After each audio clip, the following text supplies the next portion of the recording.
adventure awaits! Huzzah!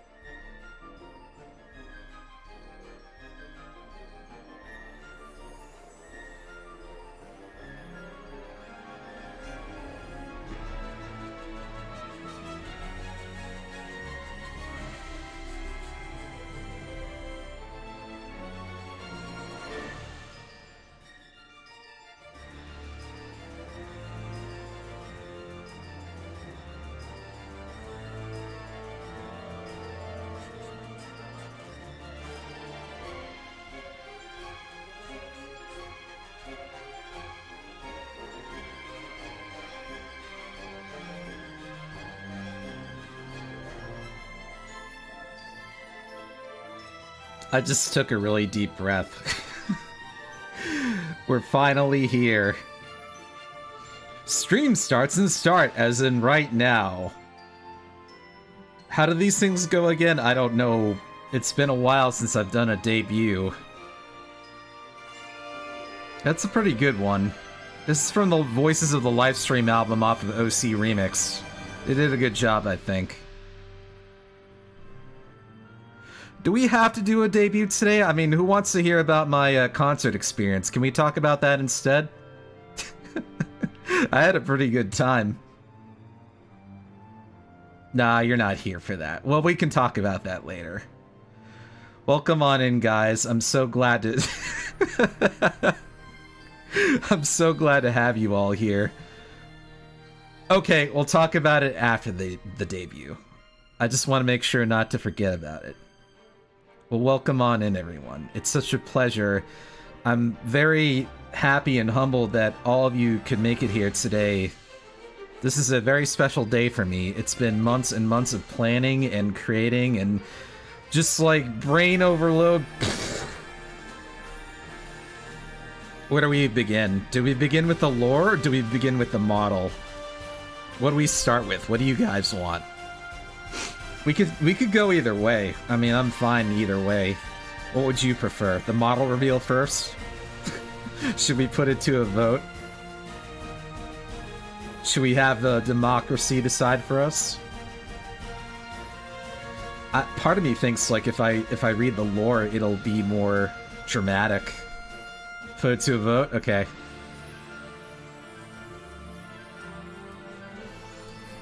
Let's see. We'll just say reveal model now or after lore. Do it now or give me the give me the lore stuff, man. You have 1 minute to decide. Not very generous, I know.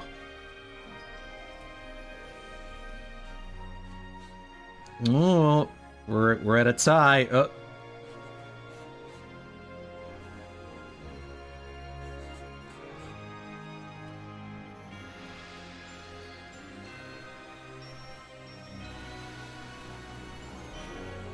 I feel like you guys want the lore.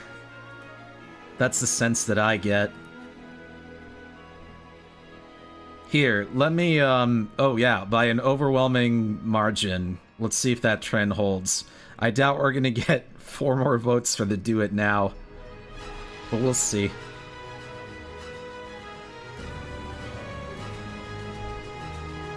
I think if we're gonna do the lore, we need to set this to appropriate music, okay?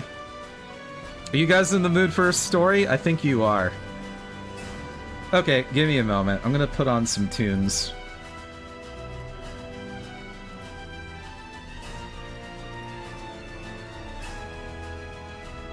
I mean tunes that are not these tunes.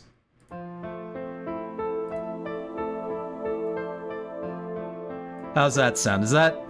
That's okay, right? It's not, like, too loud or anything? Let me go ahead and remove this from the screen. We don't need this anymore. I'm gonna open up a slideshow. Hopefully this will be okay. Ah, wait a minute. Add files. This is how I did this last time. I hope it is. Wait a minute. No. How did I do a slideshow last time? That's not right. Okay, hold on. We'll get this going. Was it media source? Guys, how do I add a slideshow to my stuff? No, I'm trying to do it as like a PowerPoint. Uh-oh, I should have tested this beforehand. What have I done? Hey Des, do you know how to... do you know how to, capture a PowerPoint? What have I done? Add directory. I made it as a PowerPoint. Window capture? Oh, I'm an idiot. That's right, I do have PowerPoint on my computer. Yes, okay. Alright, we'll do it that way. Hold on. I got you guys. How do I get this to play? Here we go. We're gonna do it this way.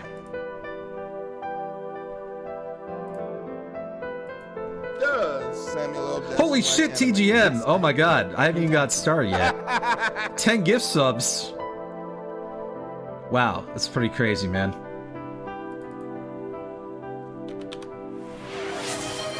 Thank you, I'm like overwhelmed already. Well here, maybe we can do it this way. Hold on. Specific window, PowerPoint. Nope. That didn't work. Hold on, we're gonna try a different way. Sorry, everyone. Hold on.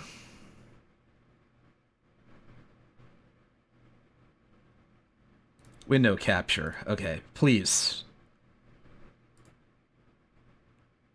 That doesn't work either. Wait a second.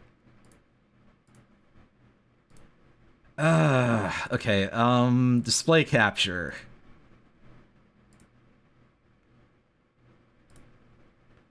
No? Ugh. This one. Okay, now we've got it. And now I gotta fit to this screen. Okay, that's fine. We're good now. Alright, I forgot to leave the music. Sorry. Let me go ahead and do that. Alright, sorry. Alright, now we're good. Okay.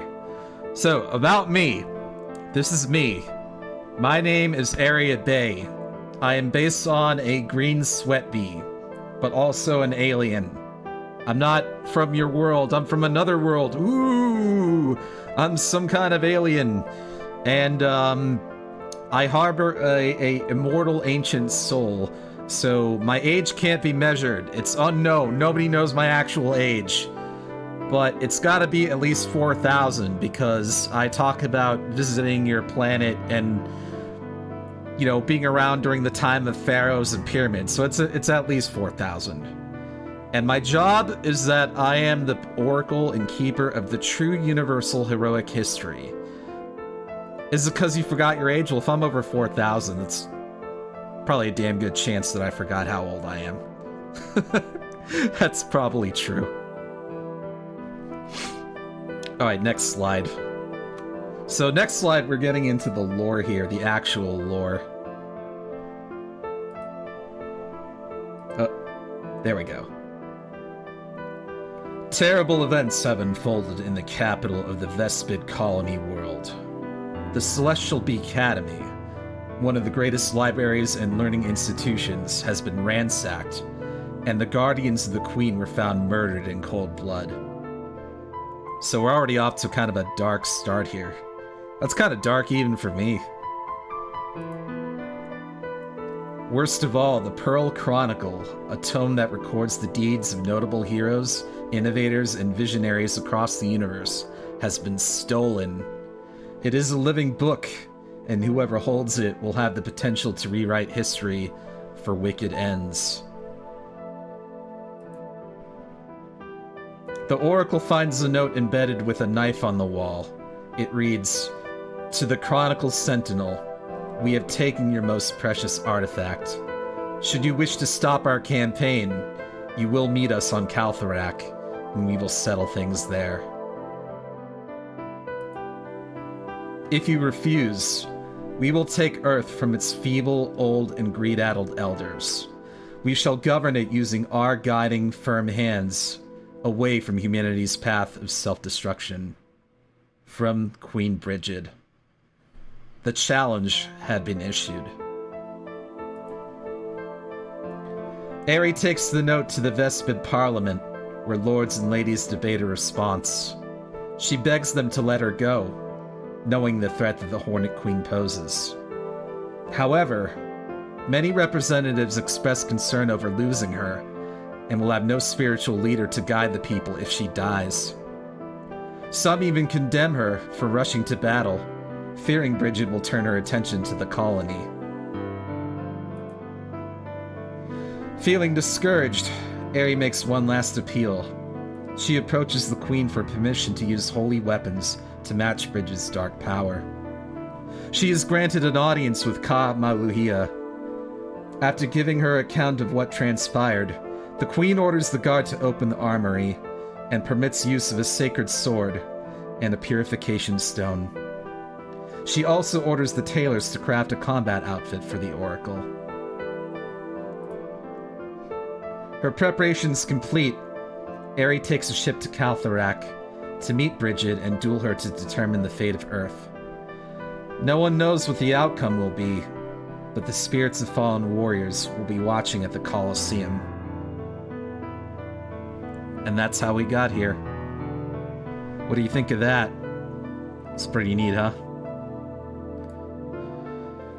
So, that's how we find ourselves here. In this deserted... Whoa! Mondo cool! Barren desert planet. That's right, boys. Mondo cool. When you look at this, what comes to mind? What do you think of when you see this? Hey, Welkin. And thank you, Count Arietta, for the congratulations. This has been a long time coming. Doomby? Not quite. That's not quite what I had in mind. It's not a bad idea, though. After all, if we're fighting evil, a Doom Guy outfit would be pretty appropriate. So... You maniacs, you blew it up. Yeah, this, these ruins are looking pretty ruined. When I had this design, I had, you know, the creator, model it after, like, ancient Roman ruins. Like, statues of, like, a woman that looks kind of like Pallas Athena and giant swords and a fountain that still works. I see what was once a great civilization that had collapsed on itself at some point. Yeah, that may very well be true. A wonderful field for my robotic armies to descend upon. Yep. Possibly.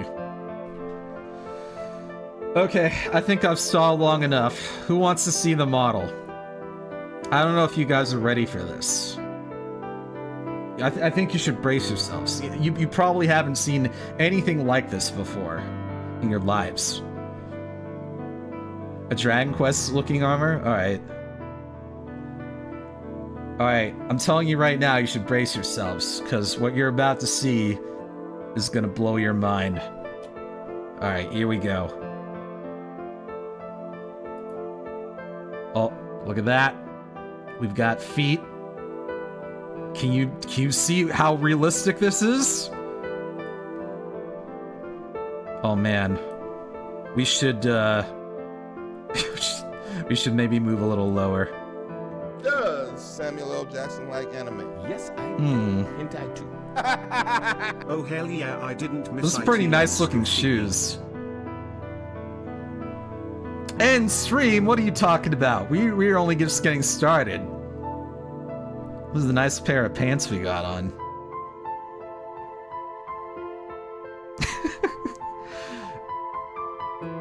I mean, look at those shapely legs, so straight and everything. Yeah, shoes and pants. It feels like we're in a real fish out of water scenario here. Should we move down a bit? Let's reveal a little more. Oh, starting to see the beginnings of a coat. What could this possibly be? It was me, Dio.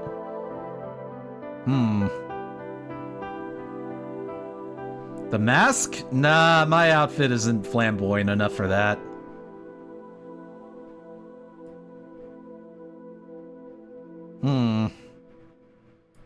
Arms crossed. I'm looking pretty different lately.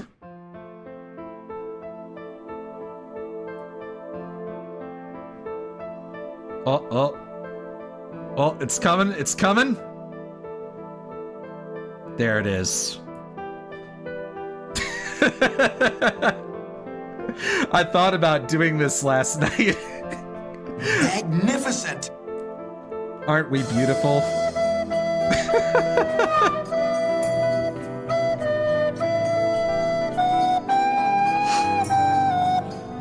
So right after I got home, not Outstanding. home. Right after I got back from my hotel from the concert I came from. Mondo, cool! That's right, boys. Mondo cool. I got the idea to do this. Like, what if I trolled chat and said, okay, this is my model. That's it. There you go. That's all you get for today. What would people think? Submissive and breedable? Okay. As funny as this is, I think that's enough teasing. What do you say we do this for real? Because I didn't spend all this time just to fake you out with a Mr. Bean model, right? I mean, I can't be Mr. Bean. Mr. Bean is already Rowan Atkinson. I can't be him. You like it? Okay. Say goodbye, Mr. Bean. Goodbye. Alright, now we're gonna do this for real. Hey, Pie Man. Okay, this is the real one. Let's start out slowly.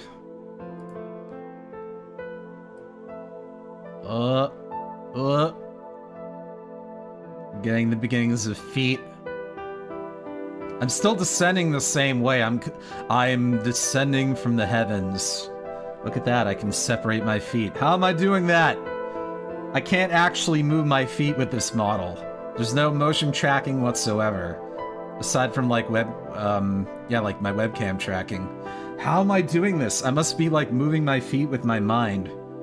Which is like something that you do anyway. Alright. I'll give you a little more. Now we have ankles. Those are some nice looking ankles if I say so myself. What do you think this is gonna be? Just looking at this, what do you think this outfit's gonna be? Can you take a guess?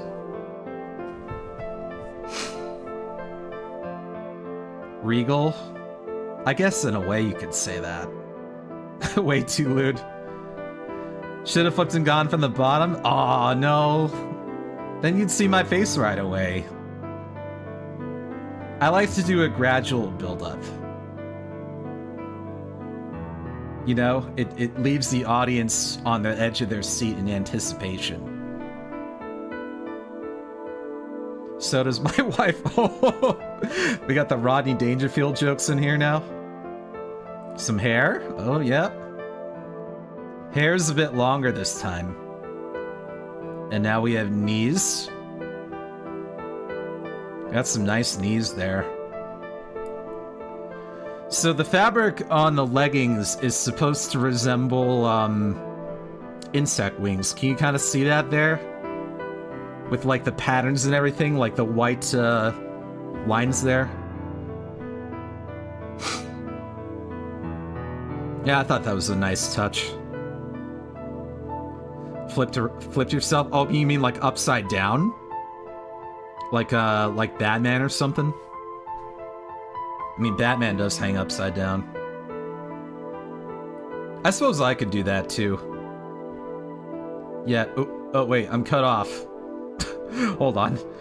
I can't do it this way anymore. I gotta get in my other window.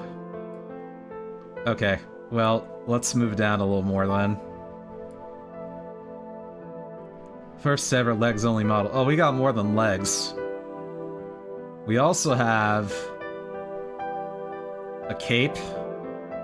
It might be more than a cape, actually. This is a cape. This is not, this like layer here that looks like feathers. This is not my hair. It's a cape. That's some nice thighs there. Yeah. I was actually very impressed with the thigh work on this model. I'm just like turning my head and just goes back and forth like this. I'm interested in this. You're interested in this? Ugh. Yeah, I know my audience. Would you like a close-up? Here, let's zoom in even more. So you can really appreciate it. Yeah, wow, check that out. You give the audience what they want, and then this will be like the thumbnail, like, what the hell is Ari doing? I actually don't know sometimes. Just don't let Twitch see like the camel toe or anything. They're gonna get pissed off. We also have tummy. This is a pretty form-fitting suit, if I have to say myself. Yeah, you can see my navel and everything. I'm showing hip. Oh no! I think I can get away with this amount. You guys won't call the Twitch cops on me, can you? Or will you? I don't think you will. Alright. Well, I know you're looking forward to this part right here.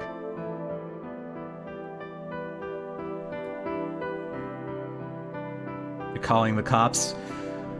Can I convince you to maybe not do that? I think I can be pretty persuasive. You know what I'm saying? Free real estate. You know, you really know what I'm saying here? You know what I'm getting at here? I think you know what I'm pitching here.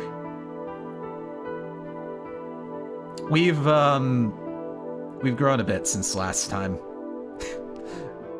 I like girls, but now it's about justice. You know, you can have it both ways. You can have it all. Sorry, what was I talking about again? Yeah, exactly. Whoa! Amazing! You did a good job here. Alright, so we got some nice, like, star jewelry and everything. We're almost there. Almost there, guys. Making good progress. This is such a beautiful model. I think this is the prettiest model that I've gotten yet. Alright, let's move down a little more. Yeah, the physics and everything is just really, really nice. Hey, ISV. Oh, you clicked in at the perfect time. I think you maybe... Do you have, like, spider sense or, like, booba sense? Is it, like, one of those things where you just, like, my booba sense is tingling. Free real estate. Oh, I showed my face a bit. I guess it's fine to move out down a bit, then. I mean, if you guys are okay with it, we can just stay like this if you wanna. You just follow your nose like, Toucan Sam. I suppose that works.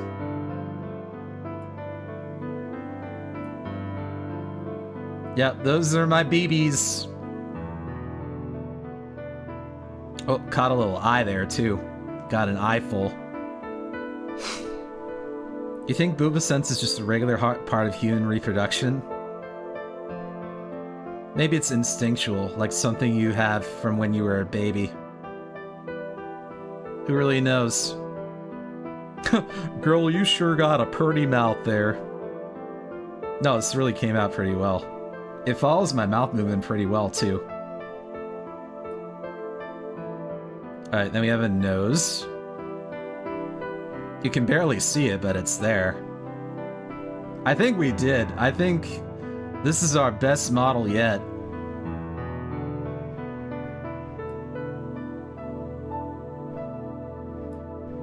What do you think of that? It's just like really, really pretty, you know? Sort of a gentle older sister kind of feeling. That's kind of what I was going for. Something more mature and sexier. Did I do well with that? Did I accomplish both? I'd like to think that I did. But we haven't gotten to the last part yet. Supreme victory! Yeah. I'll tell you about the studio that made this for me. They're called Kyoki Studio. They're based off of VGen, and I had been working with them for a few months to get this done. I love working with studios on this stuff, because you can hold them accountable for, like, timelines and if things go wrong or if something needs adjusting. But these folks, they got it right the first time. I didn't have to ask them to change anything, really. So let's move on to the last part.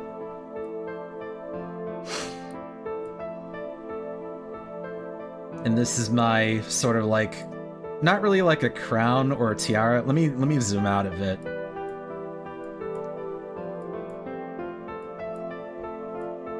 And there's like my headdress, diamond tipped antennae.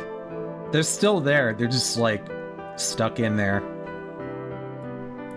So let me zoom out a bit so you can see the whole thing. Actually, I need to zoom out a lot.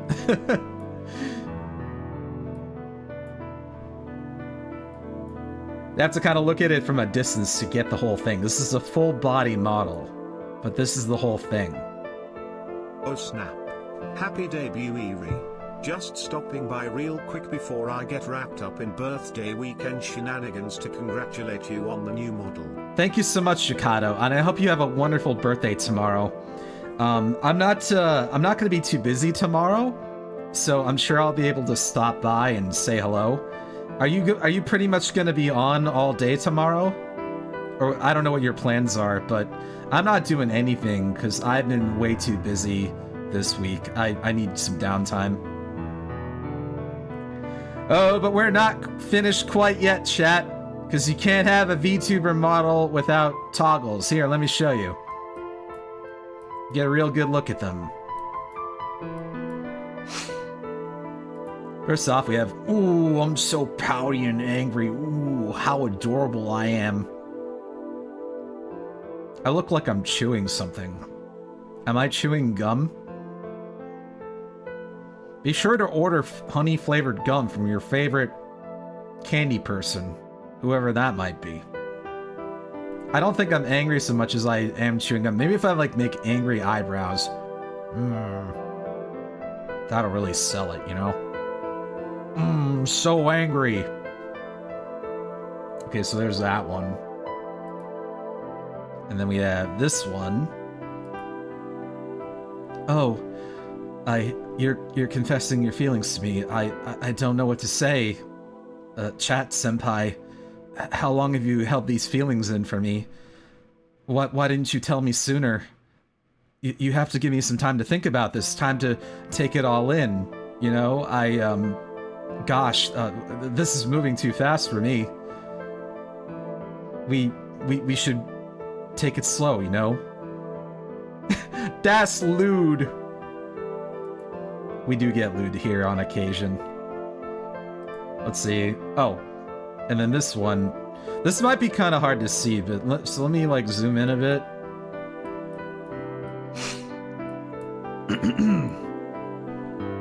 This is the crying one for when something sad happens. I can't really frown too much with this. I may have to adjust this one so I can frown more, but you can see, like, if you have to look up close, but like there are like tears forming under my eyes and they're actively crying.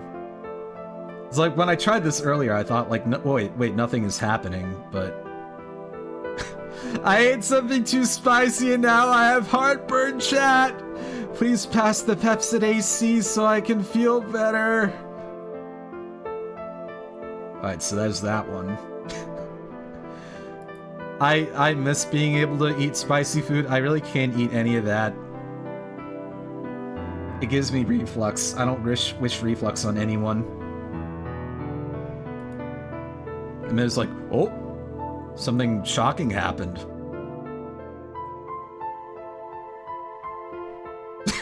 It looks kind of weird when I do the eyebrow thing.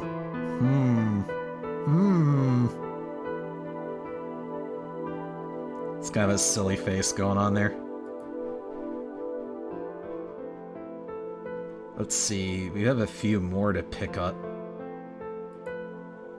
Oh! I have to zoom out for this one too. Here, check this out.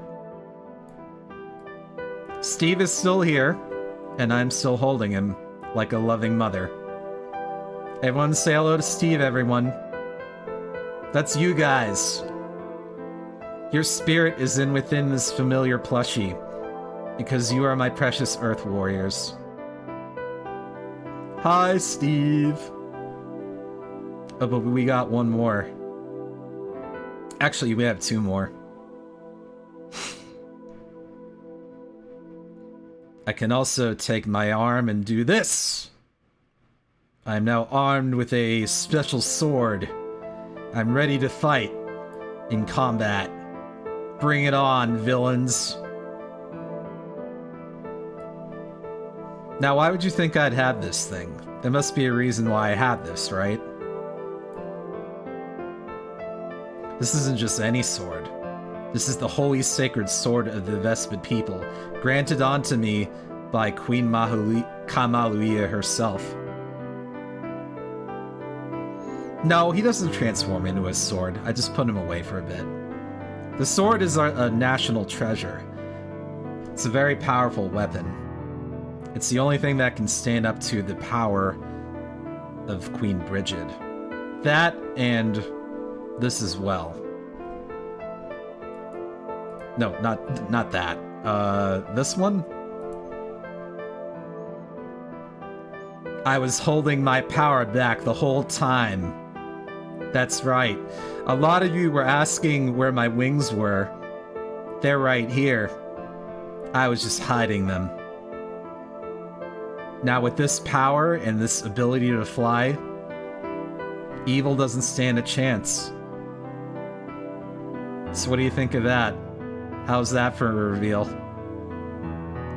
This is why I wanted to save this for today. I figured if I had spoiled it on social media, that would have ruined the feel and the anticipation that I wanted to create by doing it live here. Yeah, you may have noticed we have some new emotes too. I will go over that later. But, Whoa! Amazing! Yep, I drank some Red Bull. That's all it takes. You drink some Red Bull, that's, you know, you guys are gonna get wings too. But, that's more or less it for the model reveal. What do you guys think? Oh, so if you ever want a model like this for your own, please go ahead and commission Kyoki Studio. You can find them here. They may have posted the showcase for my model too. I loved working with them. And even though I didn't get the highest tier, I got a damn good quality model right here. Yeah, this is good work. Alright, so who's ready for more slides? Because well, it's kind of like a hybrid of B-Wings and like, you know, like Holy Power wings, because you can still kind of see the lines in them. They're like insect wings. So I think it works. We'll get back to the PowerPoint in a little bit. I'm gonna move myself a bit over here, a bit over this way.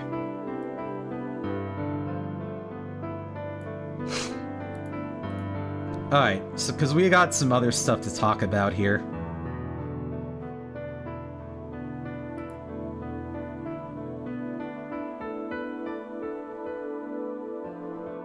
Oh wait, what happened to my PowerPoint? Oh, there it is. Okay. Next slide. Oh wait, we already went over this one. Okay, so now's the time to talk about how this got made. So this is the earliest concept art. Actually, let me shrink myself down a bit because I'm taking up a lot of room here. I'll do it from here. So this is the earliest concept art that I have, and the first piece was made by Young Khan, who visited us the other day. And basically, my inspiration for this was, it was a few things. The outfit design is sort of like Genshin Impact. You can probably see the influence there. But I also wanted something that was like combat ready, because even though I could have had a situation where I fight the Hornet Queen, you know, magic versus swords, I could have done that, but I was like, nah, I would really like have them doing a sword fight. And so I needed something completely new to have them do a sword fight. And so I took inspiration from Tai Chi Sword of all things. Do you guys know Tai Chi Sword at all? It's basically like the Tai Chi exercises, but you use a sword to do the movements. And so that's kind of how this design came into being. There was also a lot of inspiration from Soul Calibur. Any Soul Calibur fans in the audience? Guess who I made in Soul Calibur? The answer, if you don't know already, is Xianghua. So Xianghua uses a Chinese-style sword called a Jian. And so I kind of wanted the same sort of like happy, you know, positive, but, you know, still elegant kind of figure to go with. Yeah, justice will prevail. Just kidding. I wanted that same kind of feel for this. And so I had Young Khan kind of make me in that pose. Doing a big old smile on my face. I think he made my hips really big, but that's okay.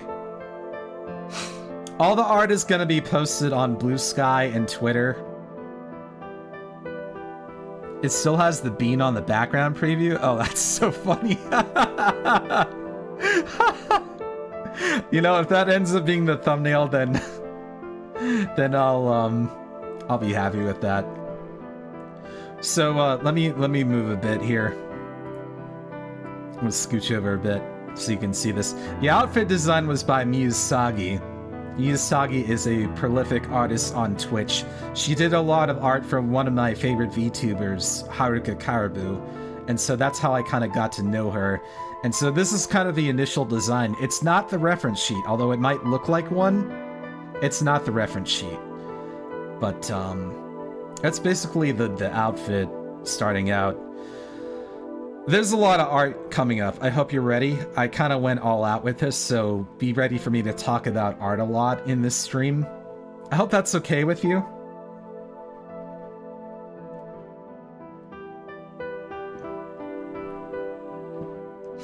But she did a wonderful job. I'm really happy with how this came out.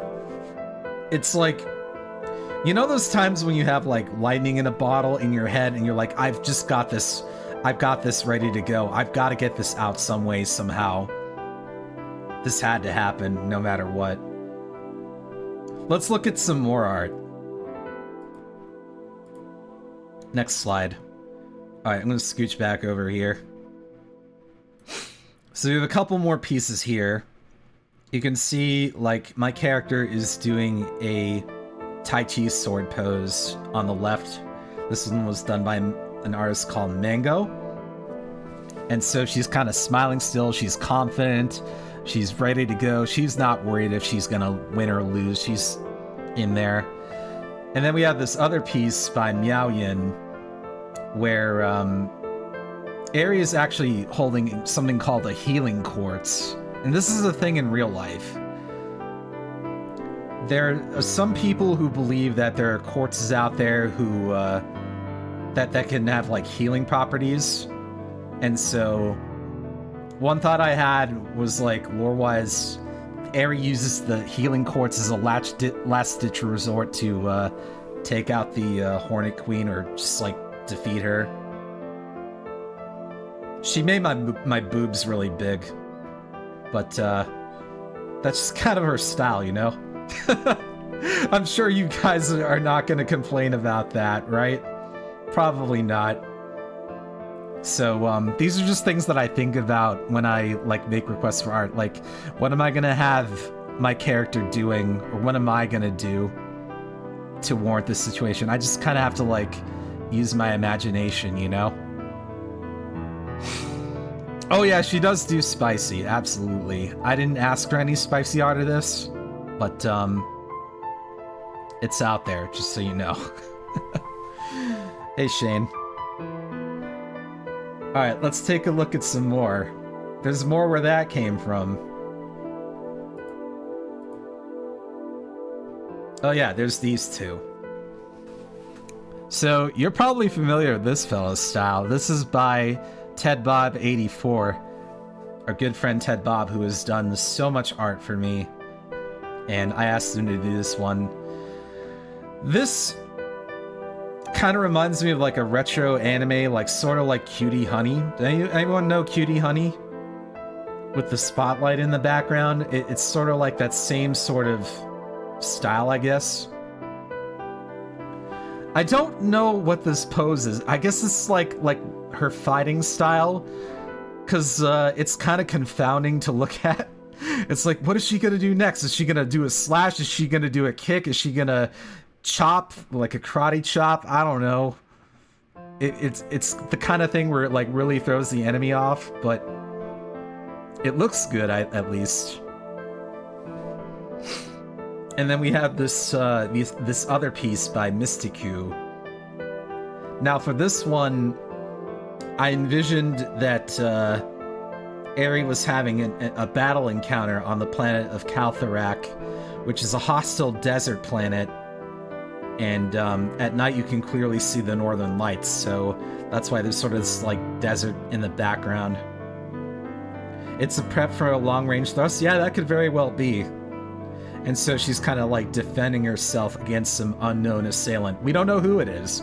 It could be the Hornet Queen, it could be somebody else, it could be ninja flies or something. You know, you kind of have to like use your imagination. Yeah, it sort of has this kind of like watercolor kind of quality to it. And when I talked to Mystiku, I was like, wait, is this it? Not like in a disappointment kind of way. It's just like, I guess I was expecting it to be rendered, but no, this is like Mystiku's style. It's like, oh, okay, this looks really pretty. So, you know, we just kind of left it at that.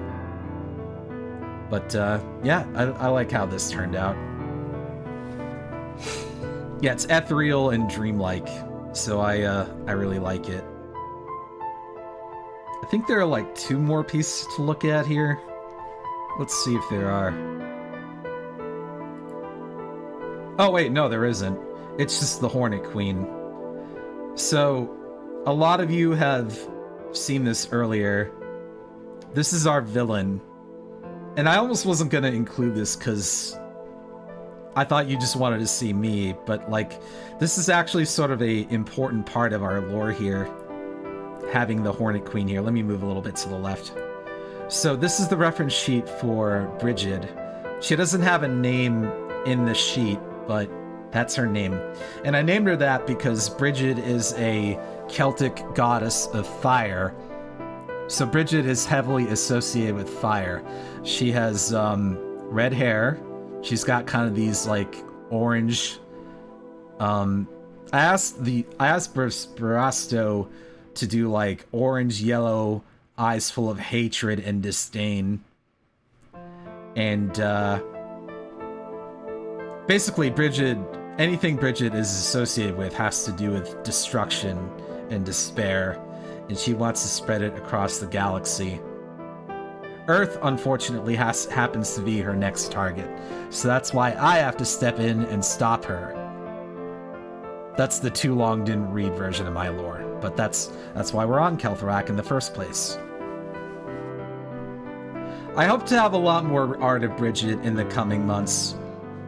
I didn't have time to do this, but my original idea was to have both me and Bridget on like a versus poster. Like, you know how they have like those fight posters like for wrestling and boxing, sort of like a promotional poster, like two combatants going head to head facing each other.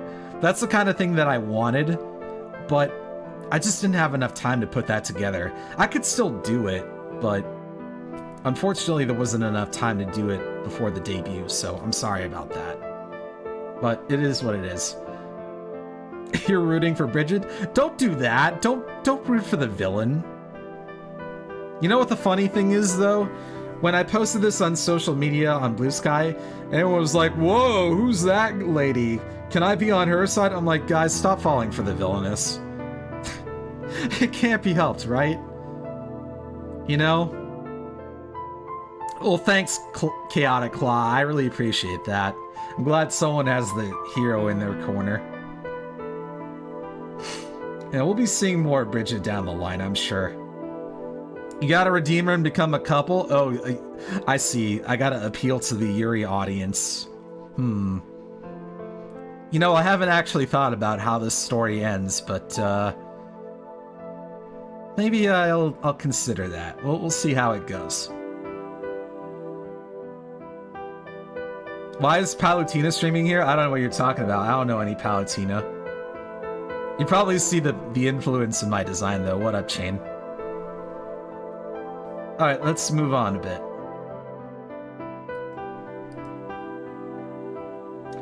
So the theme of this model and this whole thing, this whole story arc, is what is the nature of a hero?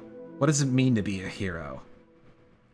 Is a hero somebody who does a grand act?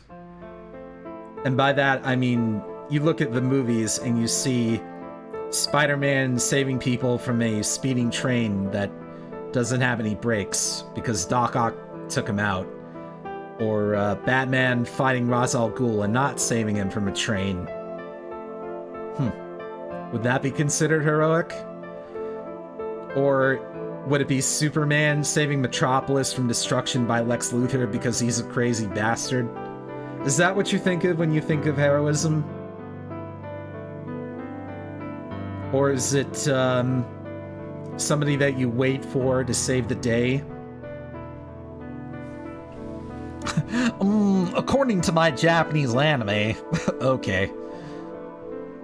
Yes, there's a formal process to become a hero. You have to fill out this application in triplicate. We need your social security number, your credit history, your last 2 years of tax returns, your last 10 years of employment history, and you have to fill out Schedule B, and only then can you register to become a hero. It's a very involved process, you see.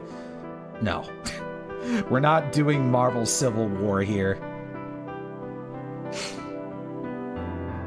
Could heroism be something else, though? Could it be something that is smaller scale? What if it's something more personal? What if it's helping out a neighbor or a elderly relative get by day to day? Framing the debut as a registering process could have been funny. Yeah, I don't know. I think that would have worked better had I done like a more like traditional Marvel DC superhero kind of thing. But that wasn't really what I was going for with this. This is really more like... I mean, you know me. It's RPG, fantasy, a little bit of sci-fi. You know where my influences come from. It's like... It's stuff like Star Ocean, Phantasy Star... You know, modern Hoyerverse games, that kind of thing. You see it just by looking at me, but not just by looking at me, but also like the kind of games that I played over the years too. There's that. Does a hero lie in you? Do you have the potential to become a hero? Maybe not so much like Superman or Batman or Spider-Man, but maybe you have the potential in yourself to do something heroic on an individual level. And maybe then, in small ways, you can make a difference in other people's lives. Do you know what my friend Gamma Chris is doing right now? And he decided on this last minute. Right now, he is doing a fundraiser for Trans Lifeline with his friend Digital Basic. So the two of them are raising money for a cause. Because trans people unfortunately get threatened every day with all kinds of things. Hatred, laws, just people hating them for existing. So it's people like that, you know, the vulnerable, the immigrants being targeted by the government and such. I'm sorry to make this political, but those are the people who really need heroes. And so it's something that's been on my mind a lot lately. So that's really what drove this. Just events in real life. All the real life villains. There are so many villains in real life. But if each of us steps up in an individual way, we all have the potentials to become heroes on a local level. So, for now, I'm gonna leave you with that thought, and we're gonna take a break. Alright? I'll come back in a little while, and we'll go over some more slides soon, alright? So, get up, use the bathroom, take a break, do what you need to do, and we'll have a lively discussion about heroism. Alright? I'll see you all in a bit. Oh, by the way, kind of important to mention this. We have a new BRB screen that I want you to look at. Here, check it out. Isn't that lovely? Pixelated too, very old school. Yeah. Oh, I wasn't kidding when I said I went all out for this. So this is Aerie sitting on the mountaintop of Kaltharak, smiling at the camera, and there's a star shower in the night sky. Yeah, it's really pretty. So I'll leave you with that, and we'll be back in a little bit, okay? I'll see you guys then.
can't believe I forgot to turn on Firebot the day of my debut.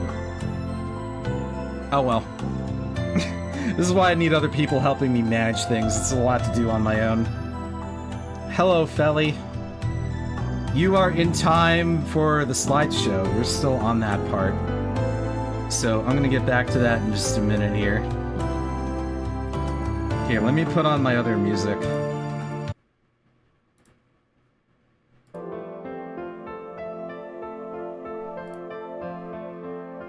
Okay, where were we?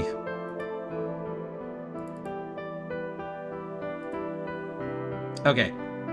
Oh, I gotta get back to where I was. Sorry about that.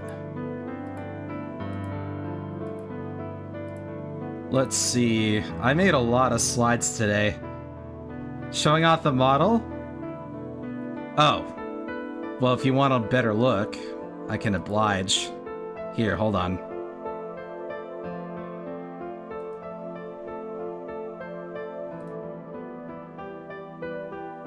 I'll show it all off for you right now. Here, check it out. There's me. That's all of me. That's the quick version. That's the speedrun version. I know some of you are speedrunners out there. But yeah, I think it came out pretty nice. Oh wait, why do I have VTube Studio on the screen? Here, check it out. We got toggles. We got sword toggle. We got angel wing toggle.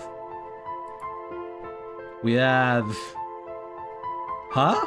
What? That kind of toggle. And we also have... Why'd you make me cry, Felly? Felly, you left me. Where were you last night? You told me you would go to the concert with me. We were gonna go see Taylor Dane together. And then I had to go by myself. How could you leave me? I mean, I had a great time at the show and everything, but I wish you were there. Dancing with me and seeing her. I'm so heartbroken, Felly. How could you? Okay, there's that one, and then there's this one.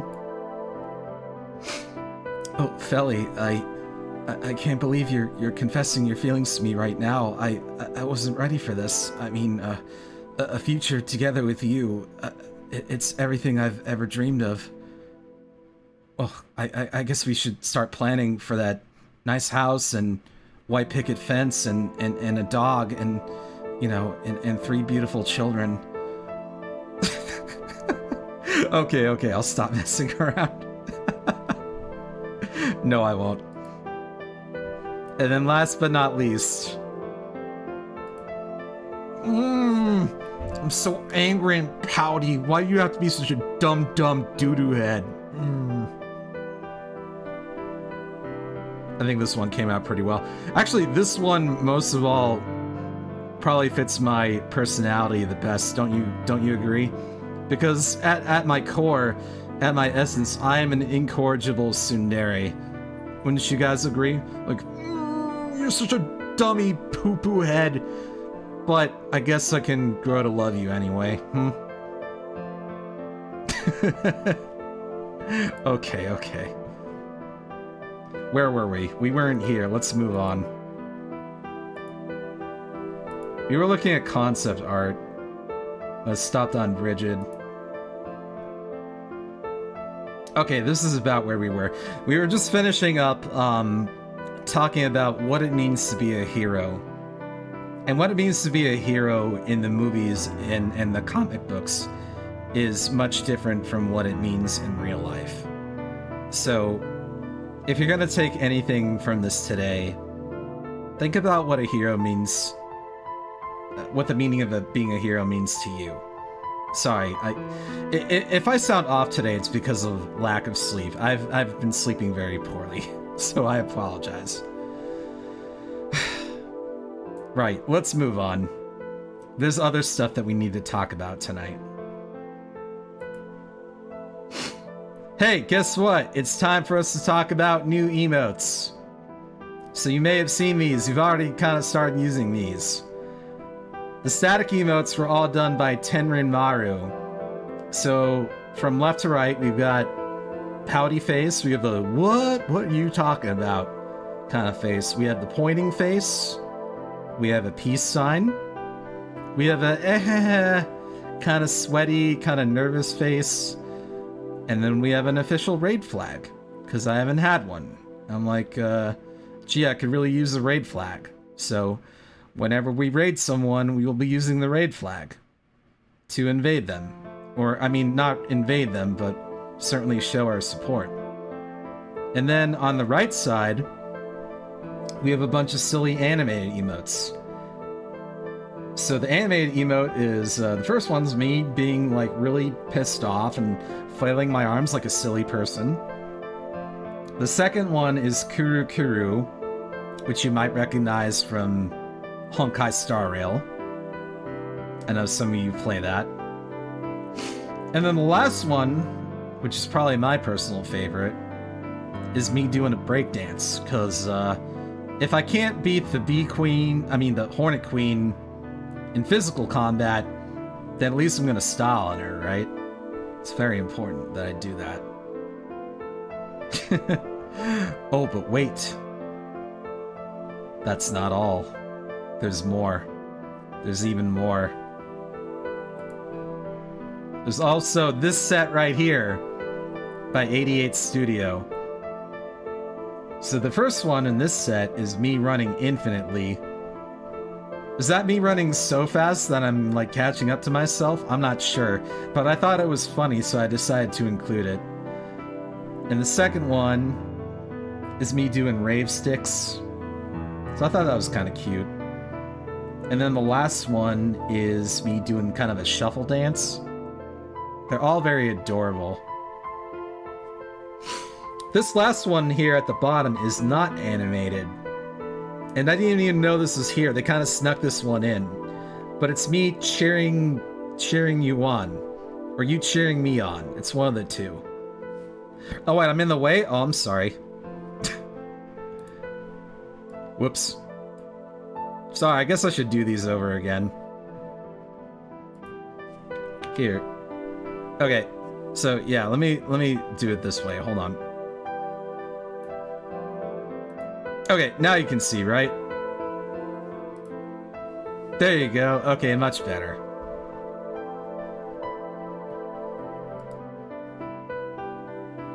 Sorry, let me fix one thing here. My antennae were a little cut off there. But there they are, all in action, and you can get them if you're a subscriber. That's your new incentive to subscribe, all the new emotes. These ones, and these ones. And that's it for now. I might add more down the line, but I think that's pretty good for now. That's a lot of emotes. That should satisfy you for a while, I think. Everyone did such a good job on this. Credit where it's due to all the artists and studios I worked with. Okay, so here's where we get into what I'm about. Some of you are new here and don't know what I'm about, but I'll explain it to you right now. So, on my streams, I play RPGs, retro games, action, and I like anything with a good story. So not really limited to like RPGs and retro games. I'll play stuff like Yakuza, I'll play stuff like AI the Somnium Files, 999, Ace Attorney, all that stuff. And yeah, just anything with a good narrative and memorable characters, I'm into it. That's what I'm all about. A good story. I think video games are a fantastic medium for storytelling, especially because they're so interactive, and they just keep getting better and better with that. You know? Maybe they plateaued. Who can say? But, I enjoy them for what they are. So to give folks a recent idea of the kind of games we've been streaming lately, I've been doing Lunar Silver Star Story. I've been doing the remaster of that, but we're almost done with it. I should finish up with that next week, I think. We need one more stream to get through the last dungeon and beat the last boss. We're working on RE2 Remake. Oh, hello. TGM, you donated? Whoa, hey, what?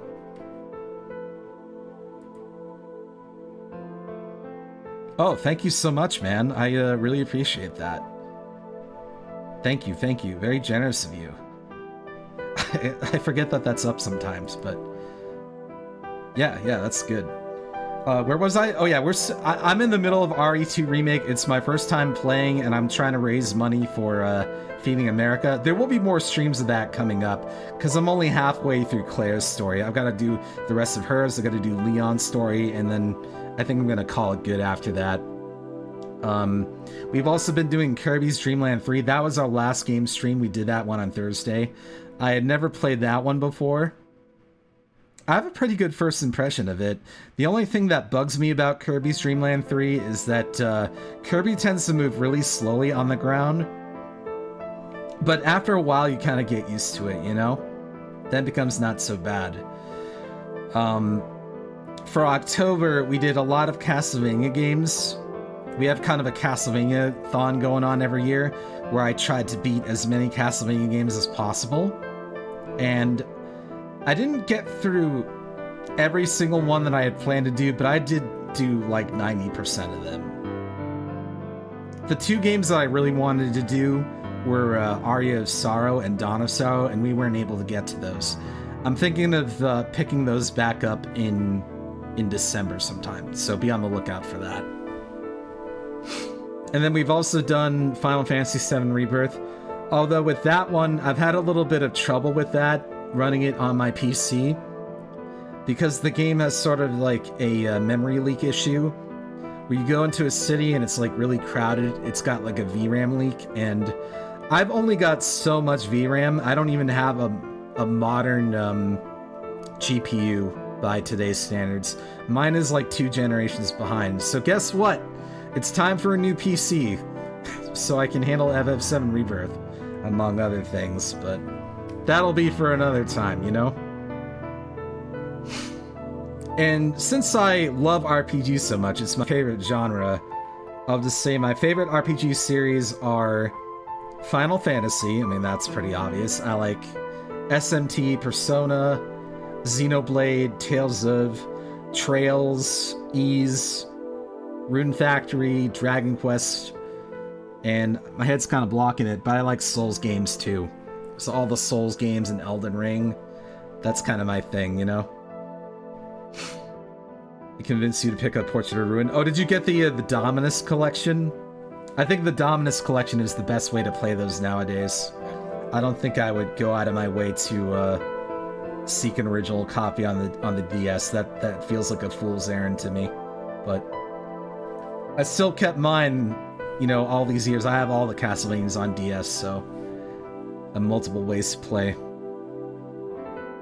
I ended up getting that Dominus collection for my sister for her birthday last month too. She ended up really liking it. But I can't just play RPGs, you know? I have to play things that are not RPGs, so my favorite series that are not RPGs are Castlevania, Mega Man, Devil May Cry, Bayonetta, Metal Gear Solid, Dynasty Warriors, Yakuza Like a Dragon, Legend of Zelda, Ace Attorney, and AI the Somnium Files. And I'm sure it's not limited to those things either. It's just like, this is what I could think of off the top of my head, you know? And I only have so much room in this slide, so I can't go on forever with it, you know? New PC is a business expense, right? Yeah, well, I'm not really officially registered as a business, I wouldn't say. But, you know, if one day I start making, like, real good money with this, I'll turn it into a business, but I'm not going to quit my day job anytime soon, you know? This is what keeps a roof over my head, lets me be able to do this stuff for you, so that's the way it's gotta be. I'm a working bee, for better or for worse. Alright, let's move on. So, okay, here's some facts about me. This is more about, like, getting to know me personally. And some of you are gonna laugh at some of these, so let's start from the top. Chat, how many of you were aware that I used to be a game journalist in a past life? It's true, I was. Now, I didn't work for Kotaku or Polygon or IGN or any of those places. No. Nothing big and fancy like that. I didn't work for GameSpot. I worked for Operation Rainfall. Now, who here knows what Operation Rainfall is? If you don't know what it is, it was originally a campaign. No, I didn't die. This is before I went into like streaming and stuff. I used to be the reporting manager for Operation Rainfall. That was like 3 years of my life, 2014 to 2017. And basically that involved collecting stories from around, like rumors and stuff that we get from PR firms and things like that, and get out as much news as we could every morning, every day. And that was a lot of fun because I got to talk about anime games and niche games that other outlets would pass up on, for better or for worse. We even got to talk about H games, like really dirty games. That was fun. I personally didn't do that, but the fact that we did that was pretty exciting to me. Here's something you probably didn't know. Google AdSense doesn't like it when you talk about hentai games. They don't like it when you show hentai game thumbnails. But that probably won't surprise you, right? Probably wouldn't surprise you to learn that. So we had to have other partnerships to make up for the lost potential revenue, you know? And then we also had affiliate programs with Amazon and PlayAsia and all those places. So that's what kept us in the black, especially in November. Because, you know, November, Black Friday, holidays, that's when people buy all the games and merch, right? It makes sense. You know, this month you're probably thinking about holiday gifts for yourself or your family, your close friends. I know I am. But that was how we made our money. Operation Rainfall evolved from a campaign to bring over Xenoblade, The Last Story, and Pandora's Tower, and it became a full-on news site, and I was very proud to contribute to that, and I really miss it, but the fact of the matter was, it was volunteer work. It wasn't keeping a roof over my head, so I had to leave. I was very sad that I had to leave that. If I could support myself doing game journalism, doing games media, I would still be doing it. You know, I would still be doing it. But a large part of it, like especially the enthusiast portion of games media, is volunteer run. It's like, you know, kids out of high school and college, and, you know, young adults who can't otherwise find work. You really can't sustain yourself on it for long, you know? It's really, really tough. But, yeah, I enjoyed that. Now, my current work is, I work for a major city hospital. Now, I'm not going to tell you which one it is, of course. But my role there is to basically make sure all the doctors and nurses are credentialed, meaning that they all went to school, they had training, and you know, they had fellowships, they had residency at their hospitals and all that stuff. Making sure they're legit, you know? Because when you work with Blue Cross and all the other, like, health plans and stuff, they want to know that your doctors are for real, right? They want to know your doctors and nurses are for real. And we have to deal with, like, you know, local government, Medicaid, Medicare, and stuff like that. Health plan stuff is really, really complicated. If only you guys knew the amount of like red tape and stuff. It's mind-boggling. It's very, very specialized work, but I enjoy it. It can be really stressful. Like yesterday, I had to enroll like 2 primary care providers for a brand new office, southern Massachusetts. And it was hectic as hell, man. Hours upon hours of data entry and checking things and filling out applications and making sure everyone has everything they need to get going. And whew, it's a lot. It's a lot. But it's really fulfilling work. I really like it. So I hope to stick with it for the long term. That's what I do for work. That's what I do to support myself. Just a little factoid about me. The next one is I'm a dog owner. And I have a beautiful little dog. Her name is Jenny. And I actually have footage of her as a puppy in my Google Drive. Would you like to see it? I could play it for you right now if you want. You want to see my dog as a puppy? I bet you weren't expecting that for a debut, huh? I could show it to you right now. Let's see if I've got it. I'll pull it up right now.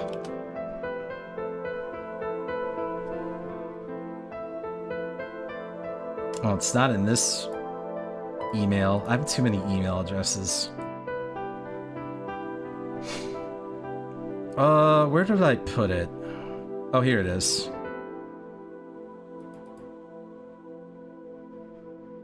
Hold on a second. I'm gonna close this out for a minute because I really want to show you this.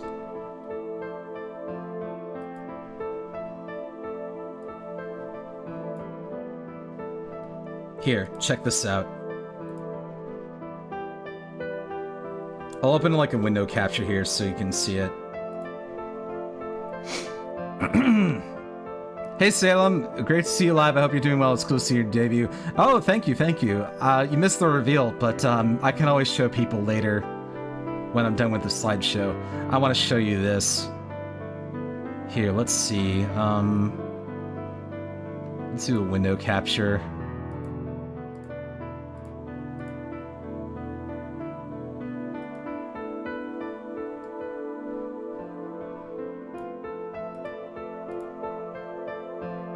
Not this one.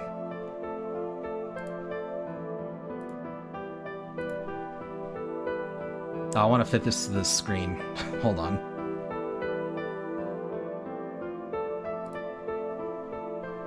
This is footage of my puppy, Jenny. Well, Jenny as a puppy. She's not a puppy anymore. But look. This is her. You won't see any faces or anything, but you'll see legs and stuff. That's her as a puppy. She got in the habit of biting shoelaces early. She doesn't look like this anymore. She had this like kind of like cookies and cream kind of look. She's a very itchy dog. Very affectionate too. We fell in love with her almost immediately after getting her. Look at that. Come for the model debuts, stay for the dog, right? I should just have this video as redeemed, just like pull it up whenever people want to see my dog. But yeah, there she is. Alright, so it kind of ends there.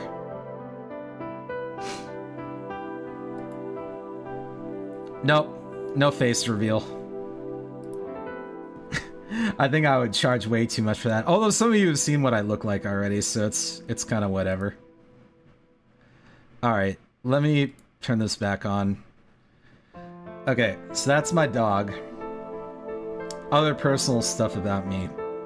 I dropped out of college. I'm not terribly proud of that fact. But the thing is, like, I was 18 years old and I didn't know what the hell I was doing with my life. I think I was under a lot of pressure to decide something like right then and there. So I had like various ideas of what I wanted to do. Like, oh, I'll go to California and get into game making, or I'll just get training to become a travel agent and help people make travel plans around the world. Or I'll go into computer science and learn programming and stuff, but I just didn't know.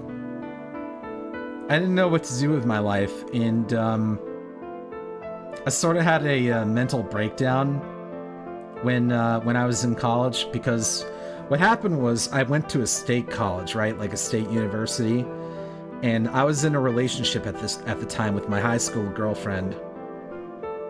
And I discovered through a LiveJournal post that she had been cheating on me. So it happened at the worst possible moment. I was heartbroken. I was heartbroken and severely depressed. I ended up withdrawing out of all my classes. I stayed in one just so I could stay on campus, but by then the damage was done. You know, I was a wreck. I was in a really bad way, and I had a really hard time getting out of that. You know, it was just like the worst possible timing. So I made multiple attempts to go to college and, you know, get at least like an associate's degree, and it just didn't work out. It didn't work out. I don't really have the mindset for school. At least not in like a structured form. It's not that I'm against learning. I'll learn stuff on my own through things like Khan Academy and stuff, but I never really did well with school. So it probably surprises some of you to learn that I end up working for a hospital in such a high-level administrative position. I think it's because I conduct myself like somebody who graduated college, right? So, nobody really cares or knows the difference. If you conduct yourself in a professional way, and you're good at communicating, then that's what matters, right? Now, I'm not saying you shouldn't go to college, because if you have your mindset on something, and you have a plan to go for it, then by all means, get that education, get that degree, and chase your dreams, right? But I don't know. It was always sort of a sense of personal shame for me that I never was able to finish college. But I ended up getting over that eventually. I think what really complicated things for me was that seeing that school didn't work out, I made attempts to like just enter the workforce directly, and that didn't work either, because you know what happened? Does anyone remember what happened back in like 2008, 2009? I ended up getting a temp job at Blue Cross Blue Shield, and then in that time period, as you know, the economy crashed, and a ton of people were out of work. The last year of George Bush's presidency, George W. Bush. So my contract expired, and for several years I was like in and out of work. I took so many crappy temp jobs, in and out of, you know, data entry, working at financial places where I met a guy who went to law school and he had an insane amount of debt that he was never going to get out of working a crappy temp job.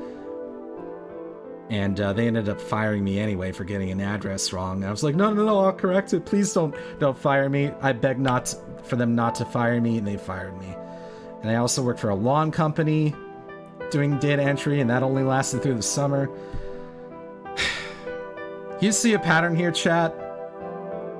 I just really had a hard time finding permanent work. Nobody would give me a chance. I just wanted somebody to give me a chance, and for the longest time, nobody would give me one. It was a very hard time in my life. So that'll go into a future bullet point.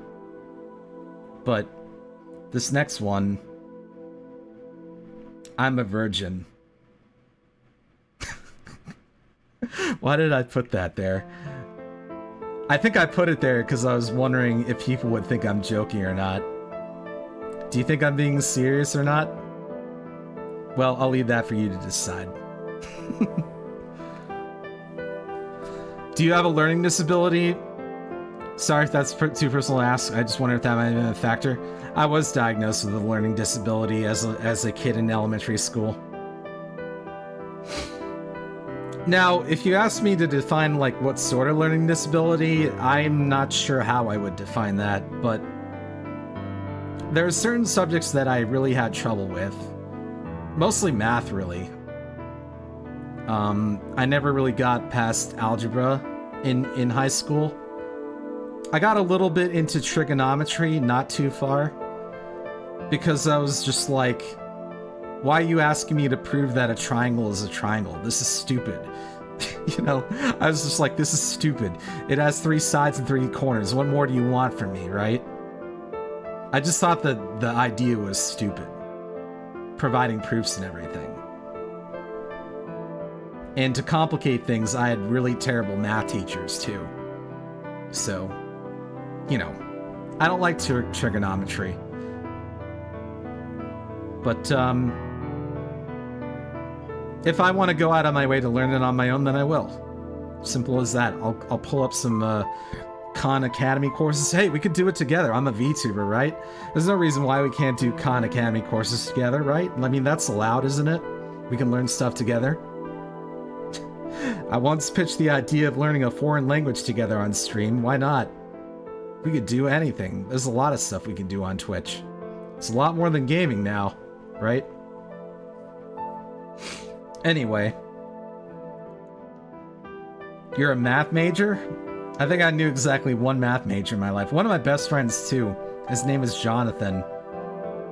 He, came to my streams pretty early on. And I mean, by early on, I mean like, around 12 years ago, when I had my earliest streams and I wasn't a VTuber yet. I was a face cammer.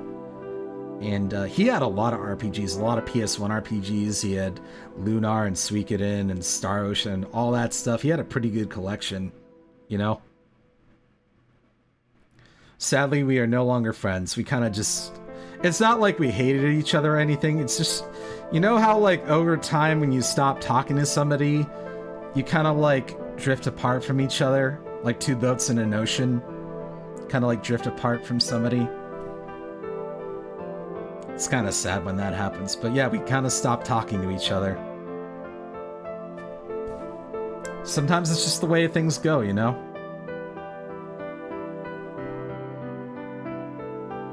I always think of life as like a series of meetings and partings, you know?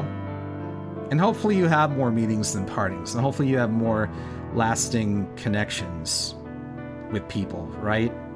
Like, even after I'm gone and I decide to retire from doing this, I hope that you guys have, like, lasting, meaningful friendships that you make here. Not just in my community, but in other communities that you're a part of. If I have one wish, that's my one sincere wish for you all. To have a little happiness that way. Listen to me being all wistful and stuff. But Ari, you are a major cutie? Oh, that's so nice of you to say. You get brownie points. You started in accounting? I thought about doing that too, like multiple times. But the thing is, like, I did the calculus for that. And even if I went into accounting, I wouldn't be making any more money than I would now. Unless I went into, like, accounting for, like, a major Fortune 500 company, right? And they probably only hire, like, the best of the best. So I was like, yeah, forget that. I'm fine with my current career trajectory. It's going okay. So that brings us to our next point. I had a terrible World of Warcraft addiction. So you remember, like, moments ago when I told you I was really depressed going into college because I was going through a bad breakup and I found out my girlfriend cheated on me? At the same time, I was very into World of Warcraft, like super into it. I originated on the Horde. Really not finishing college or being a virgin is nothing to be ashamed of. I'm really glad I've gotten to meet you at PAX East multiple times, and I'm sorry I don't come around more often. You're a really great person. Oh, that's so sweet of you to say, Salem, and thank you for the bits. You know, you don't have to apologize to me for not being able to be there for me all the time. I get it. I wish I could be there for you guys more, but I can't because I work during the day. So, that's all it is. Appreciate the bits, though, and the compliment. Yeah, I imagine you're going to PAX East next year, aren't you, Salem? Because the tickets just went out. I haven't decided, like, what days I'm going or anything, but if you could you, like, DM me after stream and, you know, we could talk about that together? Maybe we can arrange a meetup or something, because I'm thinking about going. I'm thinking about attending next year. So maybe we can work something out. Oh, man, I got so distracted. What was I saying? What was I talking about? Oh, yeah, my bad WoW addiction. So, like, WoW was my second MMO, right? My first one was Final Fantasy 11 for a little bit, but I didn't cling to that one. I clung to WoW because my friend in high school, his name was Jeff. He played a lot of WoW on the Horde side. And he played on a PvP server, and I wasn't super into that, but I switched to Alliance, and I got into like hardcore raiding and stuff. Who remembers like old school WoW? How many of you were there for that? Like the early 2000s era of WoW? Imagine a raid situation where you need to put together 40 people, 40 people to take down a boss, any boss. I'm talking Onyxia, Molten Core, Blackwing Lair, all that stuff before they started implementing 20-man raids and then 10-man raids. Things that are a lot more sane. That's right, like how long it takes to get people together, how long it takes to get like materials together for you know, food buffs and everything, and equipment and all that stuff. Like, it's just so much work and effort that goes into it. An insane amount of organization and preparation to go on like several hours every night. You go on for like the long haul when you raid, because you have to do it all in one go. You can't just like do a couple bosses and stop like in FF14. No. You have to go through this whole big ass dungeon. You gotta clear trash. You gotta like talk about strategies. You gotta, you know, John Madden, the videos and everything. That was the whole thing. Oh, and when you finally beat the boss after several hours and days of effort, you have to distribute the loot. You have to do the DKB system, you know, deciding who gets what based off of, you know, needs and priority and progression. Oh, tanks go first because they have to survive, or healers go first because, you know, they have to keep everyone up, or DPS goes first because we have to hit, you know, a certain threshold of DPS before the enrage. That's how it was. And so, I ended up on an RP server. I was on Steamweedle Cartel Alliance. I don't even know if that's still on there. But I spent a lot of time role-playing. I got a lot more casual with it, but I love role-playing. And because I was on a role-playing server, we weren't like primarily focused on progression. There was like maybe like 1 or 2 guilds that could progress like all the way, because the content started getting really hard after like Molten Core and Blackwing Lair. Very few raid guilds like continued into Ankh-Raj and Naxxramas, like the real hard end game kind of stuff. So that ended up filtering out and breaking up a lot of guilds. And that sort of continued into Burning Crusade. I love Burning Crusade, but man, oh man, you could not convince me to do raids in that, aside from like, what was that one 10-man raid in Burning Crusade? Karazhan? That one was really fun. I love that one. But anything other than that, forget it. Not happening. Maybe not Zul'Farrak. What was it?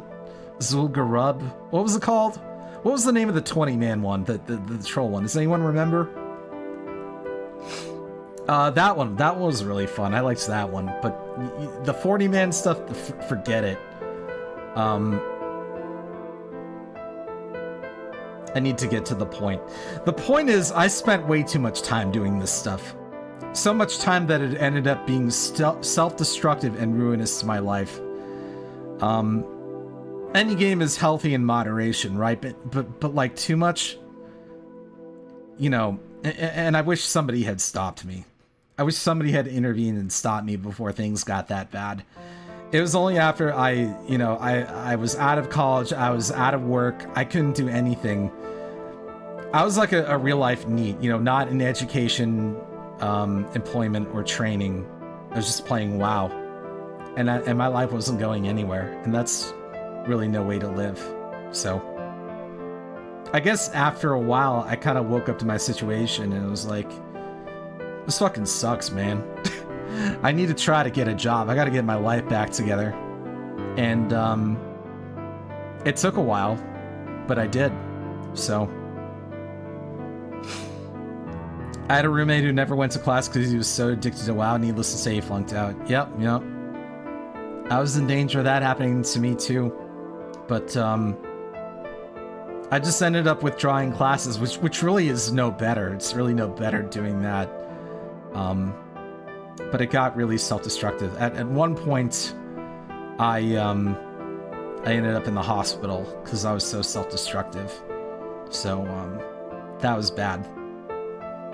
I think it might have been at that point when I ended up in the hospital. I was in a ward and everything. And, I talked to one of the residents there. He's like, I still remember this conversation. He's like, "Oh, you're not doing so bad. You'll be out of here in no time. You're not as bad as like some of the other guys here." So I ended up watching like, you know that show like Nature on PBS. They had like Nature on PBS on TV in the common room. And we did like arts and crafts and stuff to keep ourselves occupied. I think it was that point. It was like, yeah, you know what? I really need to get my shit together. It took a while, but it did happen. Now, would I say I have it completely together now? Not exactly, but, you know, I'm doing what I can, right? Sorry for the extremely long story about World of Warcraft. I didn't know that it would go on so long, but, apparently I can yap about it when I need to. Now, I haven't completely stopped playing World of Warcraft. I haven't played for like 2 years. The last time I played Dragonflight, and I really enjoyed that. I thought that was a good expansion. But I play in moderation, right? Like, I just do, like, the weekly stuff, and it's like, oh, we're gonna cut you off. No more Mythic Plus. You've done all you can for the week. Come back next week. You know, it's a healthier system. It's a lot like Final Fantasy XIV casual. You know, they give you a certain amount to do, and you do it, and then you're done. You're done for the week. That's a healthier way to play, I think. So, I know they have a new expansion coming out. Has it come out already? Well, it's coming out real soon. I want to try it out for the holidays, but yeah, I'm not addicted to it anymore. I'm fine now.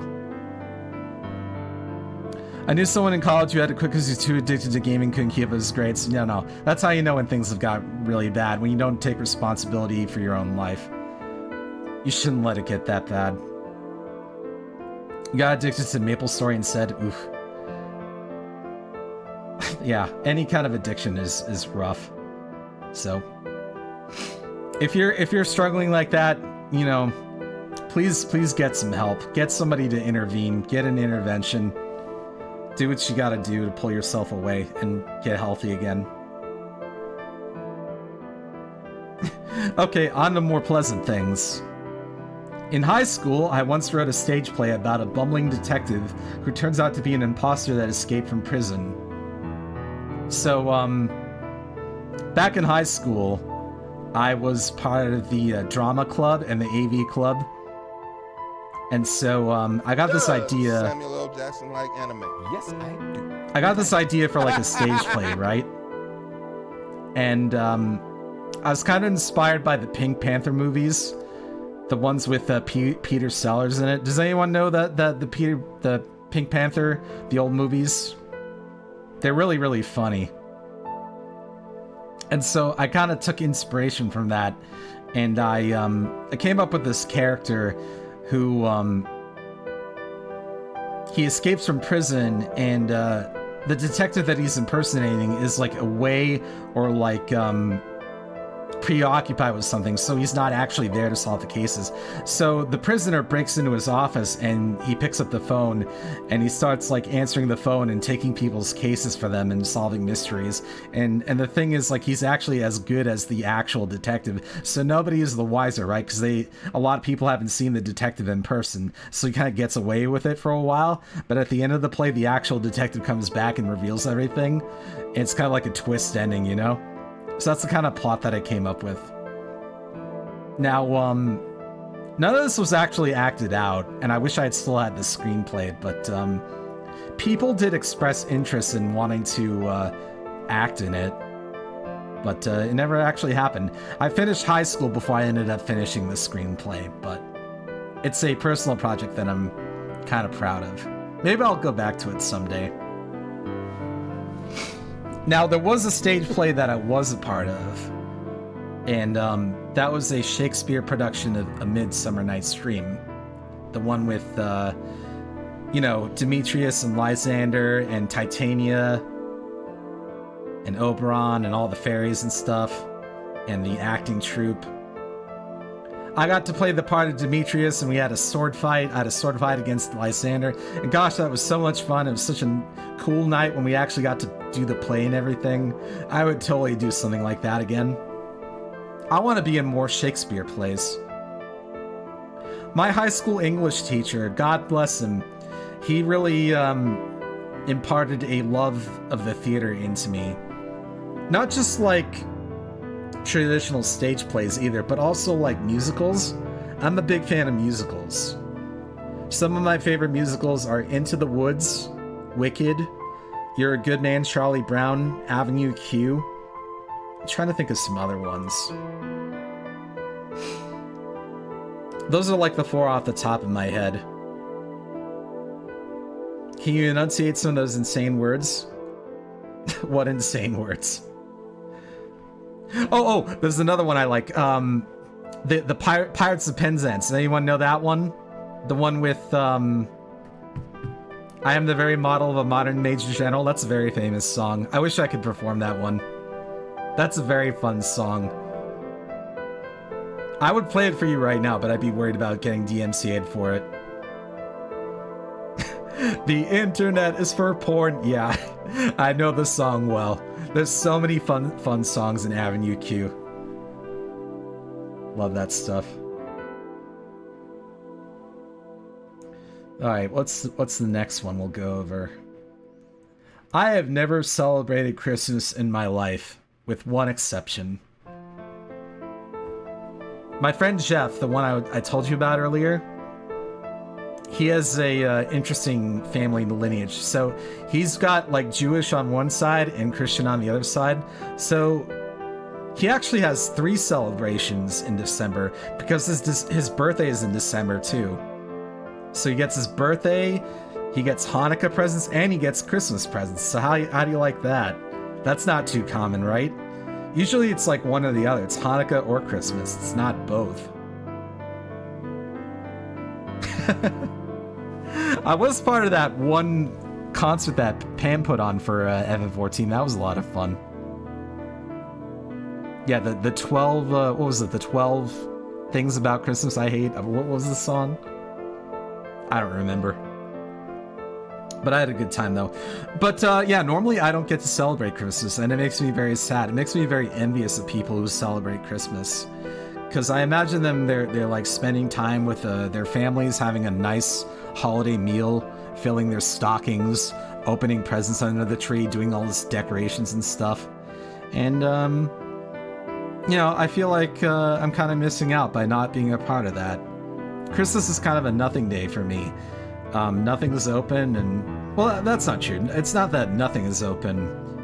The movie theater is open, and you can get Chinese food. I know you can do that, because I've done it every single Christmas. I get Chinese food, and I watch a movie. But, Christmas season for me last year was kind of lame. You know why? Because I went out and saw Gladiator 2. Who here has seen Gladiator 2? Show of hands. If you've seen it, you probably know why I'm so disappointed. Gladiator 2 is the most unnecessary mess of a sequel that I've ever seen in my life. It ruins it for me.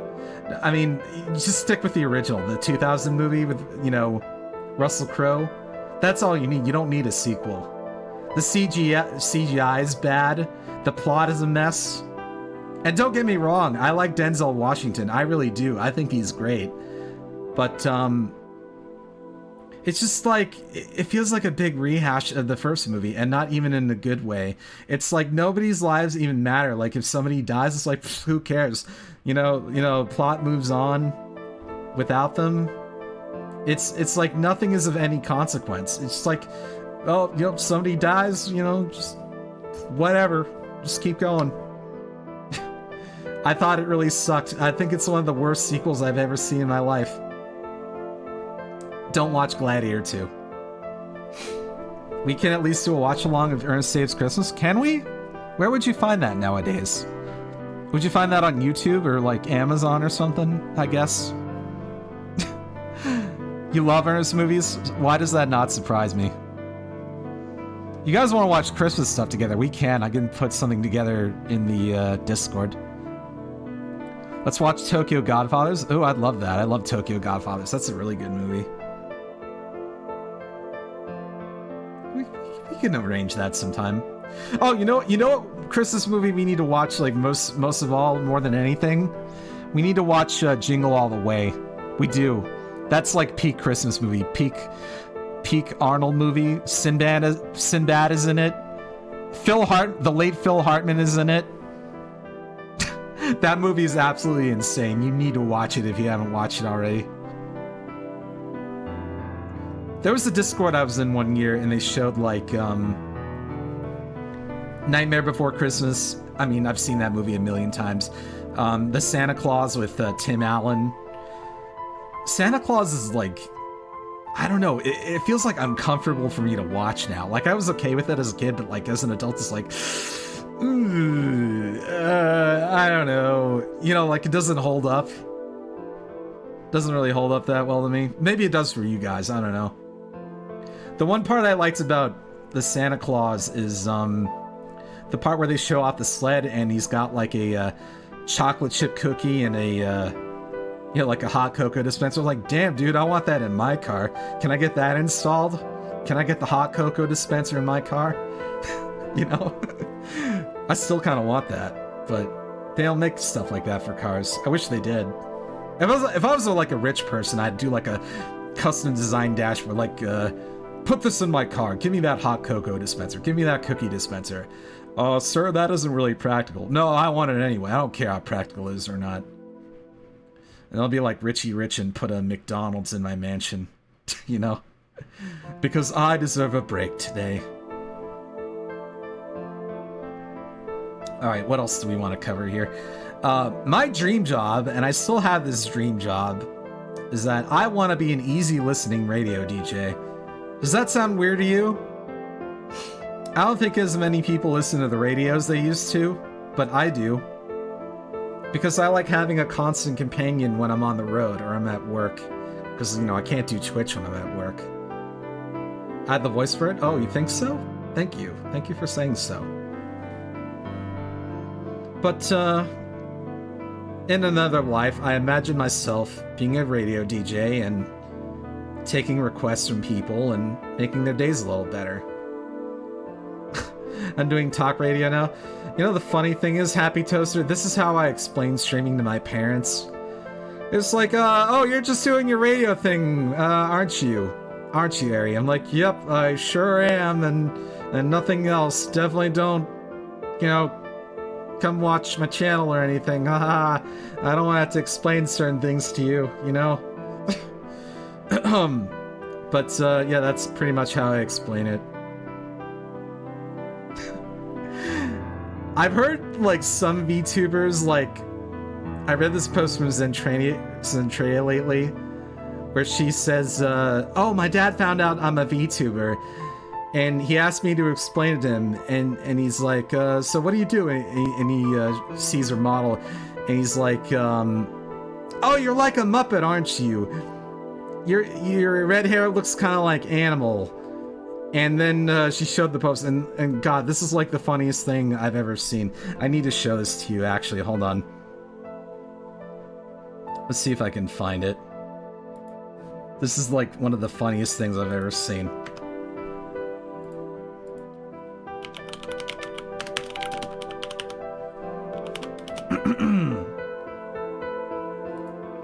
Here, I'll find the post for you right now. Oh yeah, here it is. Hold on.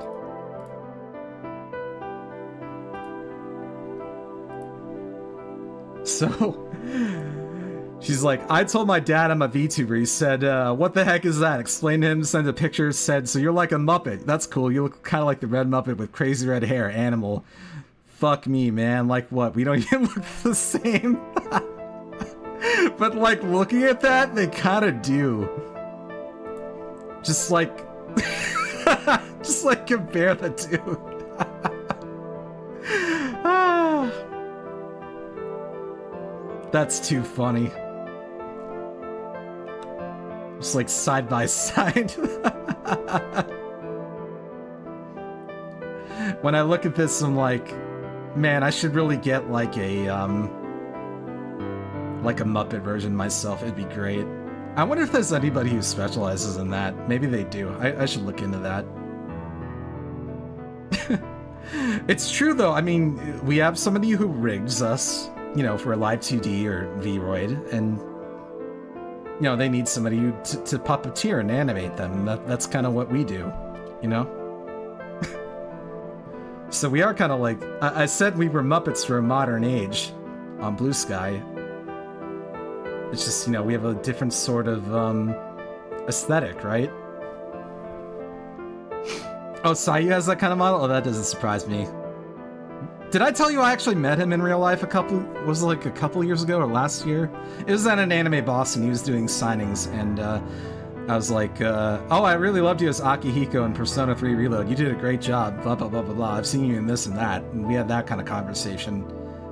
And then I asked him to sign a Akihiko, it was like a print or something. And can you sign it Area Bay? Because that's my VTuber. I told him I was a VTuber. I think he got my name wrong, but it doesn't matter. Yes, I did. I loved working for Operation Rainfall. I miss it. I wish I could still do it. I would love to meet Amelie one day. So would I. I love Amanda Lee. She's great. I saw she has like a new line of merch coming out for Gamer Sub, so I'd love to meet her in person. Anywho, it's time for us to be taking another break. I didn't realize it'd come up so soon. Let me use the restroom real quick and get myself a drink, because I am empty on water here. We have some more things to go through. Yes, believe it or not, I'm not quite done yet. There's more to come. All right, I'll be back soon.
Oh, looks like I just got back just in time. I had to take a little extra time because nature called. Sorry about that. When nature calls, you have to answer sometimes. Anyway, how are you, Mike? It's good to see you tonight. Let's see, what were we talking about? I'm just like yapping today. This. How long is this debut gonna go on for? I don't know. We'll figure it out. What are these like sexy music things I'm listening to? I don't know. It's like a Falcom playlist. Let me get back to the scene here.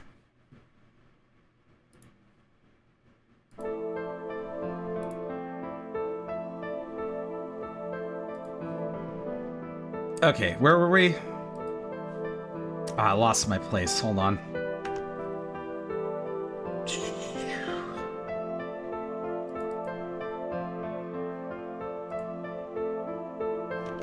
Why doesn't this, like, play from the slide I want it on?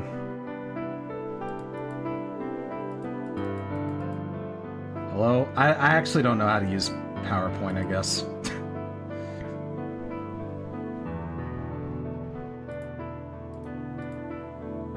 No, you don't have to start from the beginning. Start from here. Oh, what did I do here?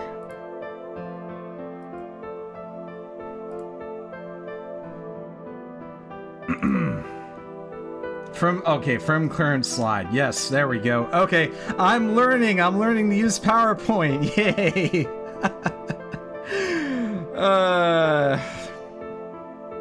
Okay, we were on the second to last bullet point. I was talking about my dream job. My dream job is to be an easy listening radio DJ. And this actually ties into what I was doing last night. So last night, I went to a concert. Went to go see Taylor Dane. And it just so happens that that concert was being hosted by my favorite easy listening radio station. Shoutouts to Easy 99.1. So they had their whole crew there. They were doing the intros. They were selling merch. And I had been listening to that station ever since... Oh man, it had to be at least like since like 2017. So it's been almost 10 years. It's been 8 years since I started listening to them. And I really enjoyed their DJs and their personalities, like their morning shows. It's really, really chill. Of course, like, people come in and go out as, you know, they go on to do other things, they retire, they get old, things happen. But, sticking with that so long really made me want to do it for myself. Like, if I wasn't doing office work, I definitely want to be an easy listening radio DJ. And by the way, the show was great. You know, Taylor Dane was really electric last night. She can still sing. And thank God I went, because I was so worried that I was like, you know, they announced this concert like 2 months ago, and I thought to myself, like, if I don't go see this, I'm probably never gonna see her. And it was something that I dreaded about thinking. I was like, I need to do this. I absolutely have to do this before I don't have a chance to anymore. Because sometimes you just have to take that shot before it's too late, you know? And so I drove from my house an hour to Plymouth. And I stayed at a Hilton Garden Inn, which was really, really nice. And I got there at around, I want to say like 10 past 7, 7:10. And I was panicking. You know why? Because I was in the parking lot, like the public municipal lot, and I could not find a single space. I was panicking like hell. And by the time I got a space, it was like 7:25, 5 minutes before the show was scheduled to start. So like, I was like, oh my God, I'm gonna miss the beginning. Help, get me in there. Why are my eyes doing that? You know? Oh God. I was like, oh my God, am I gonna miss the beginning? I'm gonna miss the set. I'm gonna miss like the opening number and everything. But no, what happened was, like, you know, the doors open at 7 o'clock, but people didn't actually get into like more like 7:30, and the actual show started at 8 p.m. So I didn't miss anything. But it was a great show. I love seeing her. She is such a beautiful woman. Beautiful, you know. She looks beautiful. She was like out there in like a sequin dress and everything. And phew, she's really hot for her age, and she can sing, and she, she has like so much love and affection in her heart. She went around the audience. She went around the Plymouth Memorial Hall and saying hello to the audience and greeting everyone and going up to people, and people were saying like, "Oh, I love you," blah blah blah blah, and people wanted to like take pictures with her and everything, and getting up and dancing and stuff. It was a really great time. And her guitarist, was like super into it. He was like smiling and rocking out, and it's like, God, I wish you guys could have been there with me. It was an incredible show. I'm sorry, I love Taylor Dayne. Taylor Dayne is like one of the 3 80s singers that I love the most. Oh, hey, Wild. Thank you. The other 2 80s singers that I love the most are Whitney Houston and Gloria Estefan. If I had had a chance to see Whitney Houston when she was still alive, I would have. And I'm really sorry that I didn't get to, because I would have appreciated her music a lot more now.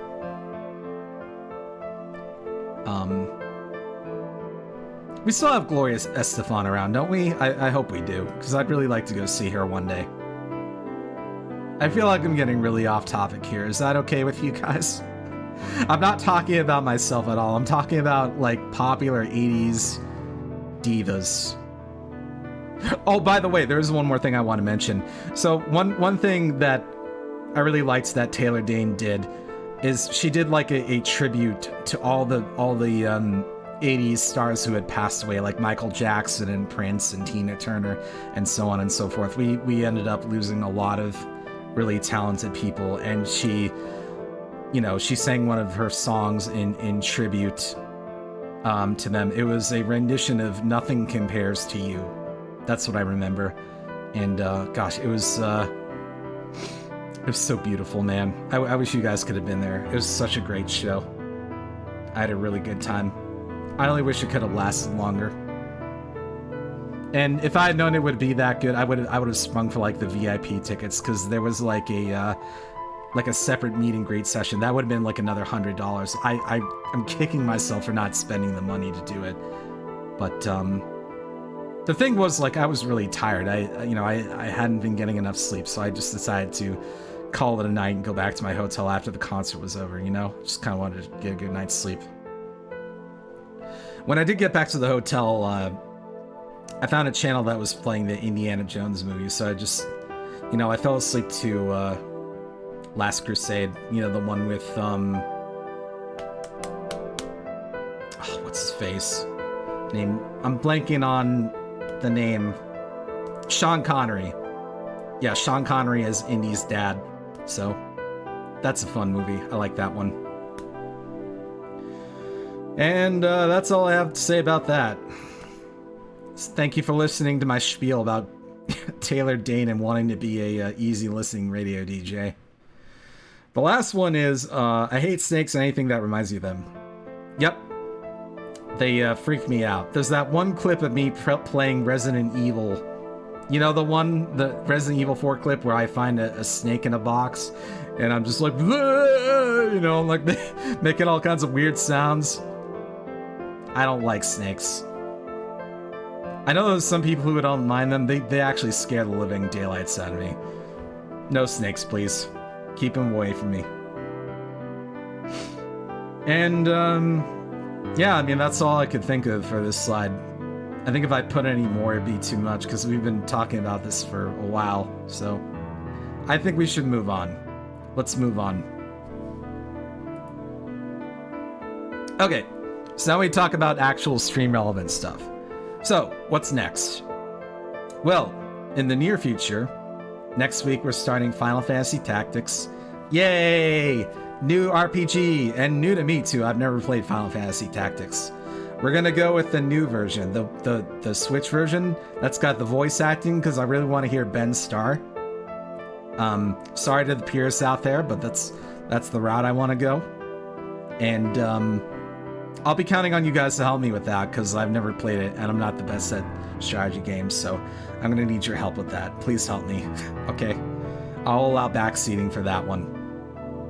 The other game we're gonna do, since we're going on to Nintendo games, is we're gonna do, by request, T5 requested this from me, we're gonna do Zelda Oracle of Ages.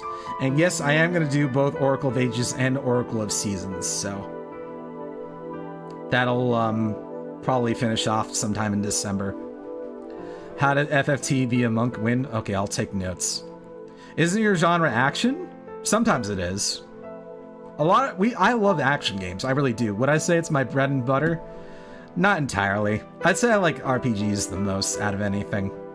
But sometimes action gets combined with an RPG, as in the case of Souls games, or Tales of, or something like that. If you play the new version of Trails in the Sky, by the way, which I highly recommend you do, they have like this new battle system where it's like a hybrid action game, but it can also be a turn-based RPG. It's really awesome what they did with it. I cannot wait to show you guys. That is definitely going to be on the list to stream next year. Trails in the Sky the first. I really want you guys to experience this with me. It's a masterpiece. It's so good. It's so freaking good, man. Play Trails. Anyway, where was I? And then the other projects, which I'm sorry to say this may not actually happen, but I'm hoping it still happens.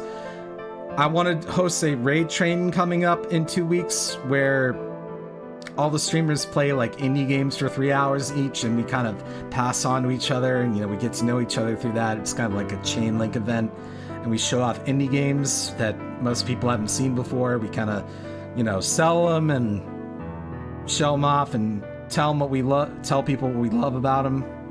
Hopefully it'll be okay. Oh, I'll play a Western action RPG, absolutely. I'll play like Oblivion. Does that count? I think that counts. Trails would be a great game for Zophar to play. I only worry that he might get put off by the excessive amount of dialogue, that's all. But other than that, yeah, I think he'd dig it. I really do. And it's a retro game. It absolutely is. PSP, I'm sorry to say, guys, PSP is retro now. It's been retro for some time. So, not going to count it out. In December, what I'd like to do is I'd like to have we need to have a 3K followers special. So my idea for that is doing a top 30 games countdown. I'll put together like a tier list kind of thing so that I spend like 10 minutes talking about each game and then I move on to the next one. Maybe we show like a little trailer of it or some gameplay of it and we kind of discuss it. And then we do that for like 3 hours and then that's it. We'll call it good. Does that sound good? That was my idea. I hope it works out well. So that's what we'll do for our 3K special. And then next year, because people are kind of probably wondering what I'm going to do next year, right? Because 2025 is coming to an end soon.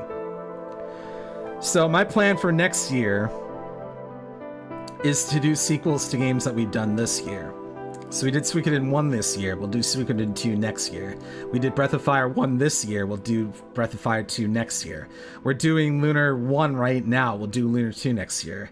And then at some point, after Final Fantasy Tactics, I want to do Grandia 1 and then do Grandia 2. So you kind of see where I'm going with this. Sequels to 2026 is going to be the year of sequels mostly. Not every game will be a sequel, but that's my aim. We'll do a lot of sequels. And then I also want to do like new RPG series that I haven't done yet. Examples being Wild Arms. I haven't done any Wild Arms. I haven't done any Shadow Hearts. And I'm sure there's some other ones I haven't done that maybe some like one-offs like Vandal Hearts or something that I haven't done that we should probably try out. So that's kind of what I'm thinking. Like, discovery, trying new things, trying new series. I'm still kind of in that mindset.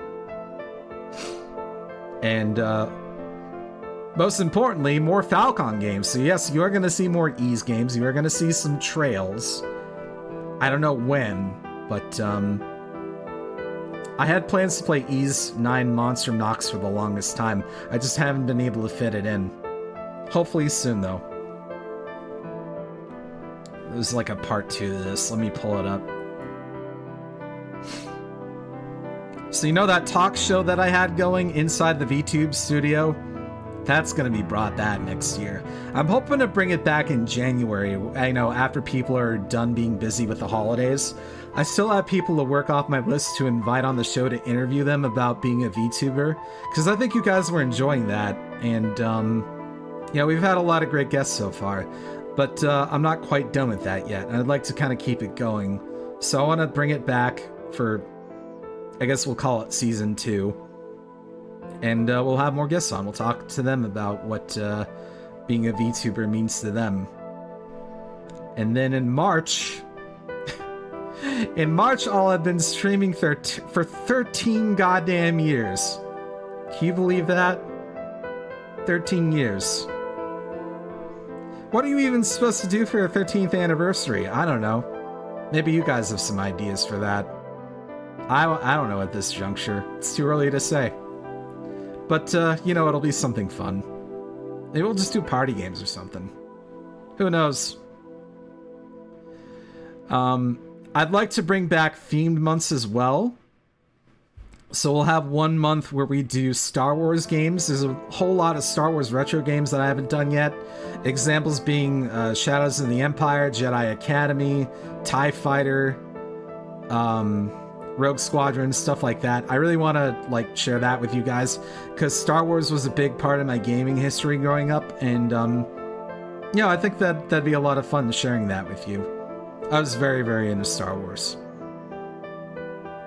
And then I kind of fell off after Last Jedi, but now I'm slowly climbing back on again, so we'll do some Star Wars. And then we'll also have another Gaming at the Movies month in that same kind of spirit. We'll play more games that are based off of movies. Maybe you guys can offer some suggestions for that. I think the best one we played was the Ghostbusters one. Although the RoboCop one was really good too, I gotta say. But yeah, that's something else I want to bring back. Gaming at the Movies.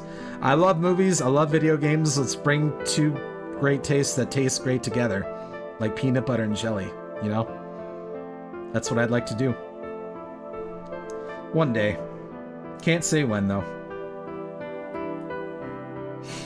Alright, now we get into goals. So every streamer has goals. Every VTuber has goals that they'd like to achieve. No matter how lofty. We all have things that we'd like to try and do in our lifetimes, you know? So what are mine? My goal is to get over 5,000 followers on Twitch. You know, at this point I've been streaming for so long, if I get 5,000 followers on Twitch, I think I'll call it good. Not to say I'll like retire or anything, but if I get 5,000 followers on Twitch, well, I can say I got 5,000 followers on Twitch, right? Not everyone can say that they've done that, but it's something I'd really like to achieve. And then our community gets bigger, and then we can, you know, start thinking about taking over the world. Wait, I mean, what? No, we're not doing that. I'm supposed to be heroic, not villainous. Right. No world domination plans. Sorry about that. Put your ray guns away. On that same kind of token, though, I also want to grow the YouTube and monetize it. Did I tell you we have a YouTube channel? If you don't know about it, I'll link it to you. The YouTube channel is mostly VODs at this point, and I really need to clean it up, but if you want to kind of help it along and, you know, drop a subscription, by all means, you'll see a lot of VODs that way.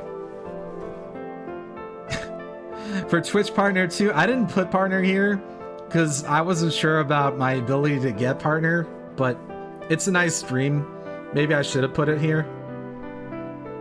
We'll see though. We'll see what happens. Even if I do get partners somehow, I'm most likely not going to quit my day job. I'm still going to probably do it. Some other things I'd like to accomplish. Have my own merch. Because who doesn't want an adorable Oracle plushie? And when I say a plushie, I meant like a plushie of my my Oracle model, not this model, the one I was using before this. Oh, and by the way, I'm not going to get rid of that model. I'm going to keep using it, but I'm going to start using this one in regular rotation too. So Oracle Aerie not going away. Don't panic about that, because I kind of anticipated some of you might be asking about that. Like, is Aerie gonna like get rid of her old models? No, we're not doing that. We're just adding this one to the rotation, that's all. Yeah, no. We're not gonna quit our day jobs or anything. We gotta take care of ourselves, you know? But, you know something? I still think achieving partner would be really cool if it happened. I think I would just like the opportunities that come with being a partner. Like the business opportunities, getting to work with gaming companies and sponsors and stuff. That's the stuff that I'd really care about getting partner for. But we already got some of that going on with like Fanatical and Advanced and all that, GMG. So I feel like I don't have to worry about it so much. So, you know, it's one of those like, if it happens things, you know? That's the way I look at it. What are some other things I'd like to do? I want to host a panel at a con, and by that I mean like an anime con or a VTuber con. Either one would be fun. Just hold like a talk about VTubing while working, because I get asked about that sometimes, like, how do you do this while working at the same time? Well, the answer is you really like have to pace yourself. I use what I call the 3-4 system. What's the 3-4 system? Well, it's very easy to understand. It basically goes like this. You stream for 3 or 4 hours a night, 3 or 4 nights a week, and then you call it good. You don't do any more than that. You kind of have to know your limits and don't do anything like too time-consuming or be over-ambitious. Because if you're working full-time and then you're doing this on top of that, your time is precious to you, right? Like, you don't have as much free time to work with. So, you have to just kind of make the most of it, you know? And then maybe the rest of the time you make clips and you make short form content to put on TikTok and YouTube Shorts and this and that. But that's another talk for another time. Yeah, it's a lot. It really is. It adds up. Like when you're in the streamer seat, you probably don't think, like, oh, 3 and 4 hours. That's a short stream, right? No, it's not. That's longer than like most movies now. You know, like these like 2-3 hour movies, that's longer than your average movie now. And to be able to like sit and do that and keep people's attention for that long, that's goddamn difficult, isn't it? It really is. To hold people's attention for that long. I don't expect to do that. I expect people to leave halfway and go somewhere else. But I try anyway, because I have fun doing it, you know. The other kind of TED Talk or panel talk I'd want to have is about JRPGs, because goddamn, I love JRPGs. So much, maybe a little too much. What did you say? Okay, wise guy. Oh, wise guy, eh? The family and I were watching Three Stooges earlier. It still holds up today. Jargon role-playing games, so some of them have jargon. What up, Turtles? How you doing? Some other things I would like to accomplish. I would like to have some kind of guest cameo in somebody's indie RPG. Maybe as like a NPC that you have to get a quest from, or I sell you potions or something. Something like that. So it'd be me, but like not me, but like me in a video game. I think that'd be really cool if I got that to happen. I'd be satisfied with that. Along the same kind of lines, I would kind of want somebody to like draw a manga or write a novel based off of like the lore I built for my OCs and stuff. You know, when I actually compile it and put it together. I think that'd be really cool to have like my own novel.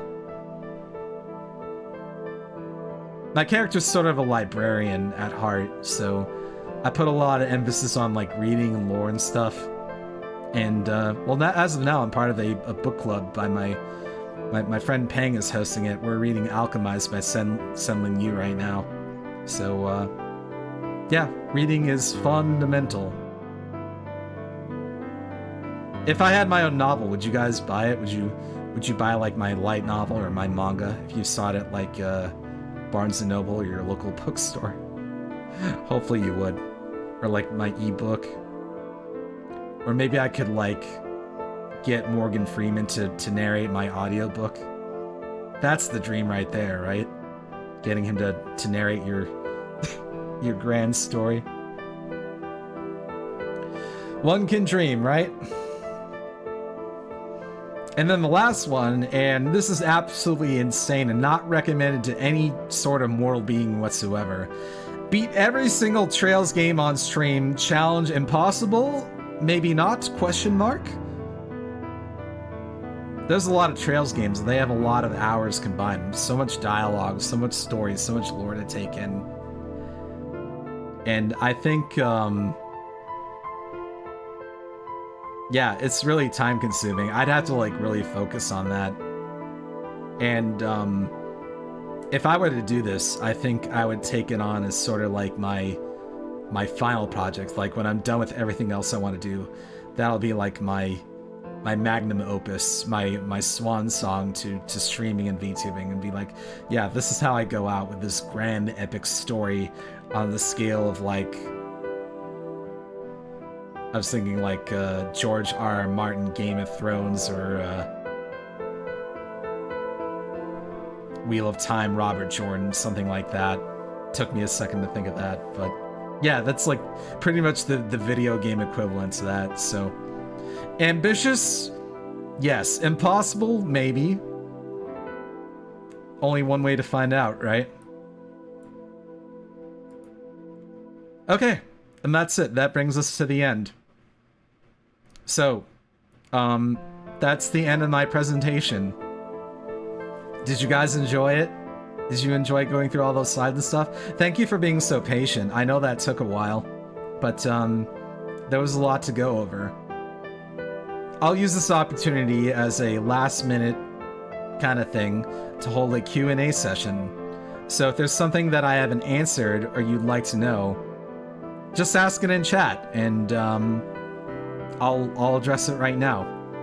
So come at me. Tell me your burning questions. What are some things you'd like to know before I head off here? This is your opportunity to interview this streamer.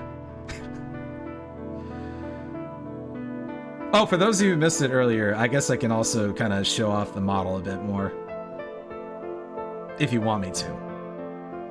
Or I can at least like center myself. That might be better.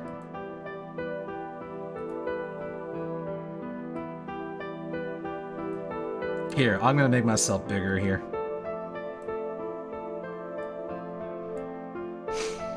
Have you now, or have you ever been a sponge?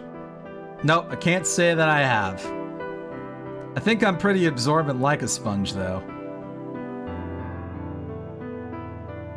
To be or not to be. I've been here a whole 4 minutes. How do you like new viewers? I like them very much. I'm gonna adopt you into my family. You can be one of my Earth Warriors, my brave Earth Warriors, here to help me fight the evil Hornet Queen Bridget. Here, I'll take my sword. You've been officially knighted and recruited. I hope that you're ready to fight against the great evil. Do you accept my charge? I want you as a new recruit.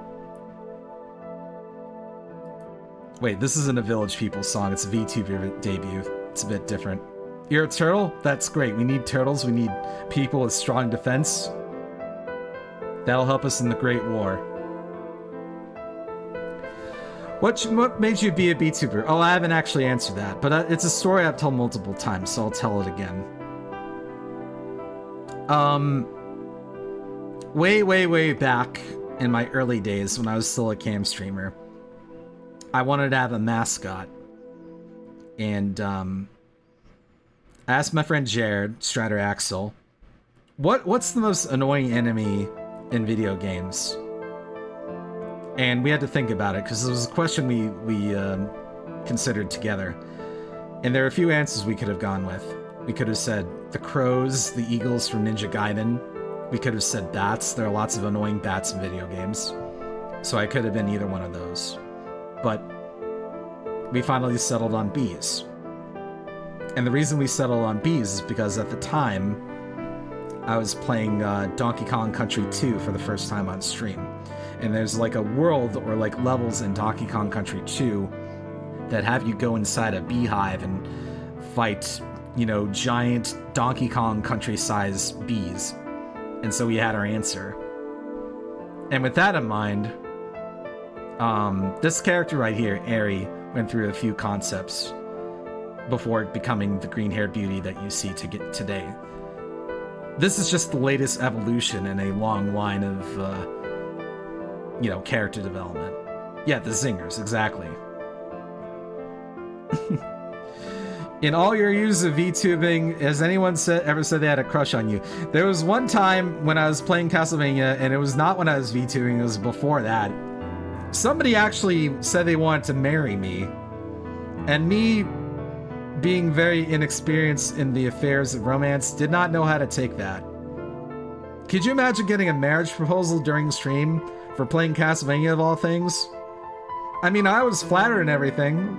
I think the lady thought I had good taste and all that, but marriage? I mean, I don't know if I'm ready for that kind of commitment, you know? I mean, I need to start dating anyone, you know? Where things are moving kind of too fast for me. Can we have like a prenuptial agreement or something? I don't think I would marry someone over Castlevania, as much as I love Castlevania. Yeah, can't we go on a date first? Can we go on like a, you know, like a haunted house? If you like Castlevania, let's go to like a haunted house, or we'll go to Salem or something, you know?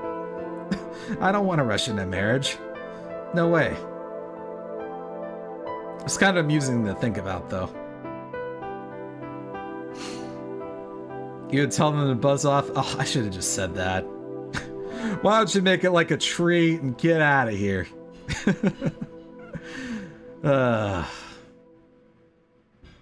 I love Back to the Future. Alright, any other questions? Anything else before I decide to wrap things up here? This is your last chance. Speak up or forever hold your peace. Because I'm gonna go after this. I'm gonna go raid, I think we're gonna go raid Gamma Chris, because I said I would. But if there's anything else you'd like to know, ask me now, before I disappear into the ether. Honest thoughts about your community. Wow, that's gonna be the heavy questions today.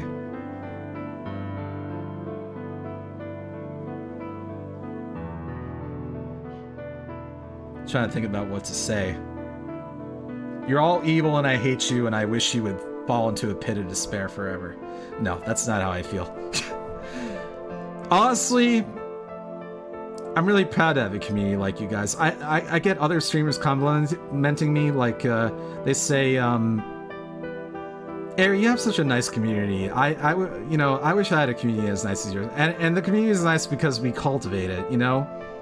We kind of take care of our own here. And I think we're also good at like sniffing out any bad elements, any potential trouble. Like especially you, Haxon. Like you're pretty good at that. Burra is too. And it's not something that you know right away, but you kind of like develop an instinct for it. You know what I'm saying? So it's because that we care about each other. I would say like we're empathetic people. We kind of support each other when we're struggling. We don't allow any kind of like hatred or toxicity to fester. We kind of sort of like nip that in the bud before it becomes a problem. So I'm really happy with what I have. I feel like I have an online family with you guys. And not just here, but like, you know, that extends to the other communities that we're a part of, like the other VTubers, the other retro streamers, because we all kind of hang out in sort of like the same circles, don't we? So it's really not just like my community. My community is part of like this big old Twitch spider web that we're all kind of stuck in together. Does that make sense? So that's kind of like how I feel about it. This is a good question though. Thank you for asking me that. I was happy to answer it.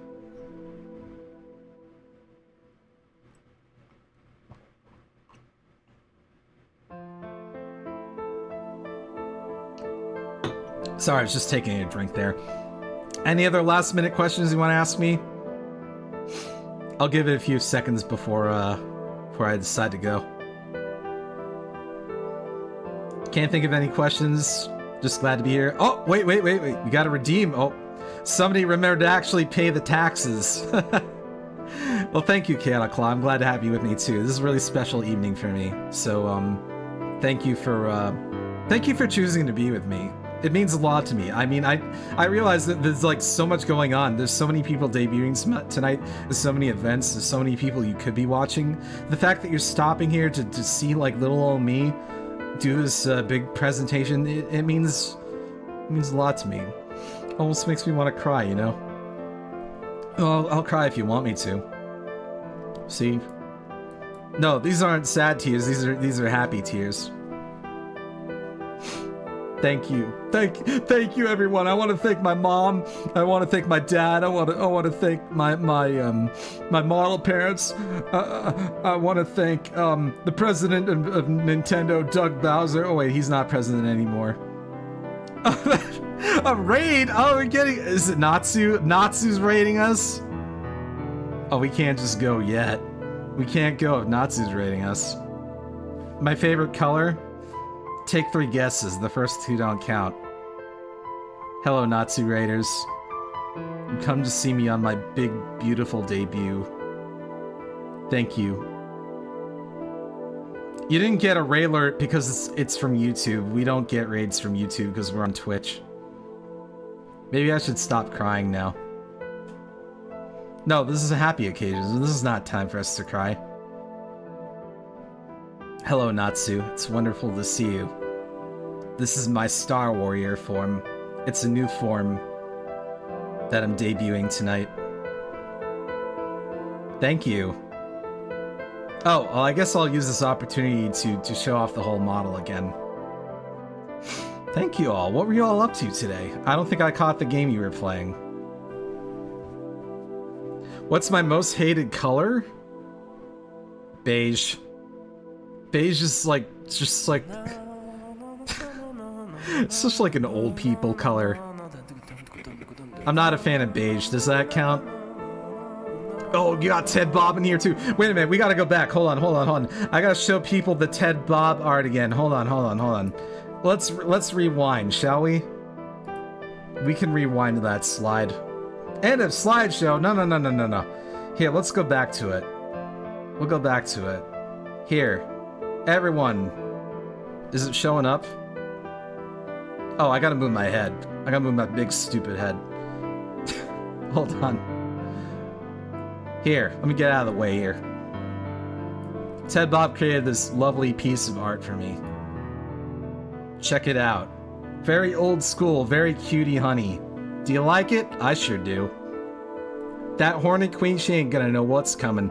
Am I gonna karate chop her? I'm gonna slash her with the sword? Am I gonna kick her in her teeth? Who knows? Whatever it is, she gonna get it. Oh. Can we get this, like, bigger? Ah, no. Wait, hold on. Wait a minute. I made a lot of slides.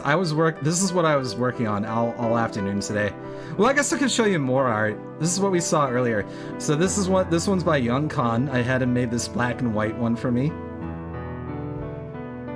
Yeah, we got a bunch of art. This is not even all of it. So the concept is like, if I just sum it up, I'm like a Tai Chi warrior from space. Which is why I've got like that Chinese style sword there. And the outfit was done by Miyazaki. Let me scooch over here so you can see that. It's Miyazaki, a prolific Twitch artist, did that sheet for me. So I think that came out pretty good. I guess we'll just do an encore of the art, because that's what people want to see, right? They want to see all the sexy art and everything. I don't blame you, because I want to see it too. Let's show it one more time, shall we?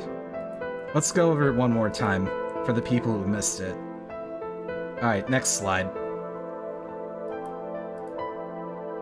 Alright, these are... Here, let me scooch over here. 2 more pieces. This one's by Mango. It's got me in like a Tai Chi fighting pose there with my sword raised above my head and the finger sword and everything. I thought that looked pretty cool. And then this one on the right by Miao Yin. She gave me really big boobs. That's not what I wanted to point out though. I didn't want to point that out a little bit. I'm holding a, what's called a, golden healer crystal, and I imagine I was using it to like purify some evil thing. Like, you know how like in Sailor Moon, how she uses like moon crystal healing or something like that. Like she takes out her locket or something and purifies the demon lady or whatever the villain is in the episode. It's kind of like that.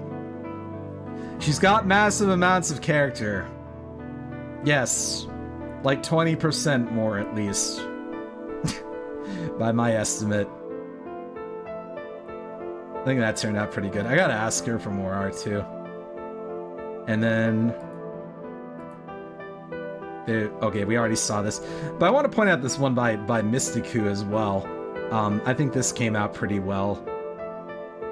This is area on the planet Kaltharak. It's like a desert planet with,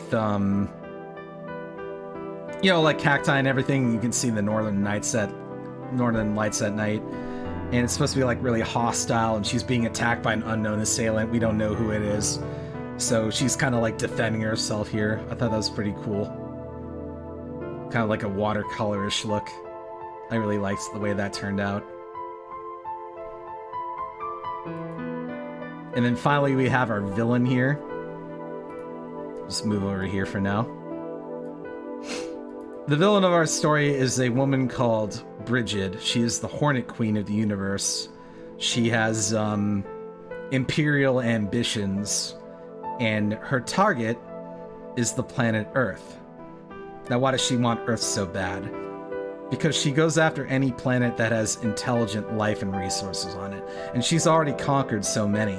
And unfortunately for you guys, you happen to be the next on her list. In Bridget's mind, she believes that humans are incapable of running Earth because the people leading Earth right now are feeble old men who are victims of their own selfish desires. So, in essence, she thinks she can run Earth better than they can. And she wants to attack and invade Earth to accomplish that. So what do you think of that? Probably not good, right? Maybe we should stop her from doing that. Might be a good idea. Or maybe you want tyrannical rule under a Hornet Queen. I don't know. You tell me. No, don't surrender to her. Ah, I knew this was going to happen the moment I revealed her. Why'd I have to make her so good looking? But, yeah.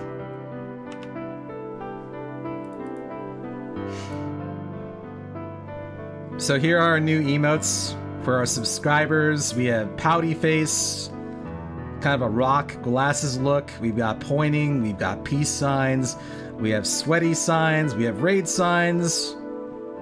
And then on the right here, we have angry emotes, we have dancing emotes, we got Kurukuru from Honkai Star Rail, we got breakdancing. Oh, but that's not all, chat. We've got even more than that. We also have running, we have raving, we have shuffling, and shouting. That's a lot of emotes. So, yeah, you're welcome. We got a lot of art for this debut. I really put my all into it this time. So, here, let me change the scene here, because we've already gone through all this. What you see here is the planet Kaltharak. Now this is where a great battle is going to take place between me and the Hornet Queen. We're going to duke it out in the Colosseum.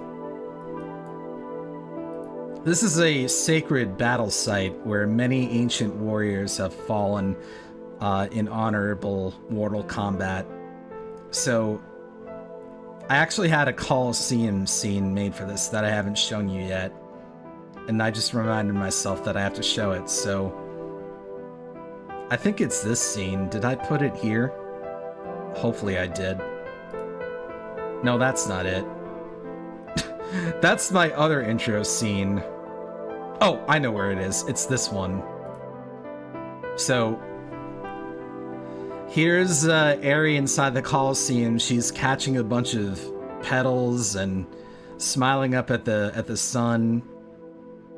But it's a, you know, it's a Colosseum. It's a gladiator arena. and we have to fight for our lives. We are fighting for the fate of the Earth, the fate of the universe. And that's kind of where we're at right now. So, better hope we win, right? And then the other scene that I had made, which some of you haven't seen yet, is our AFK screen. So this is our new AFK screen, all pixelated. And so in this one, areas in the wilds of Kaltharak, and there's a beautiful night sky, there's a comet shower going, she's sitting on top of a mountain smiling at the viewer. Kind of resting her heels, just had a long journey, and she's trying to make it to the Colosseum on time to just stop the Hornet Queen, so that's how we got here.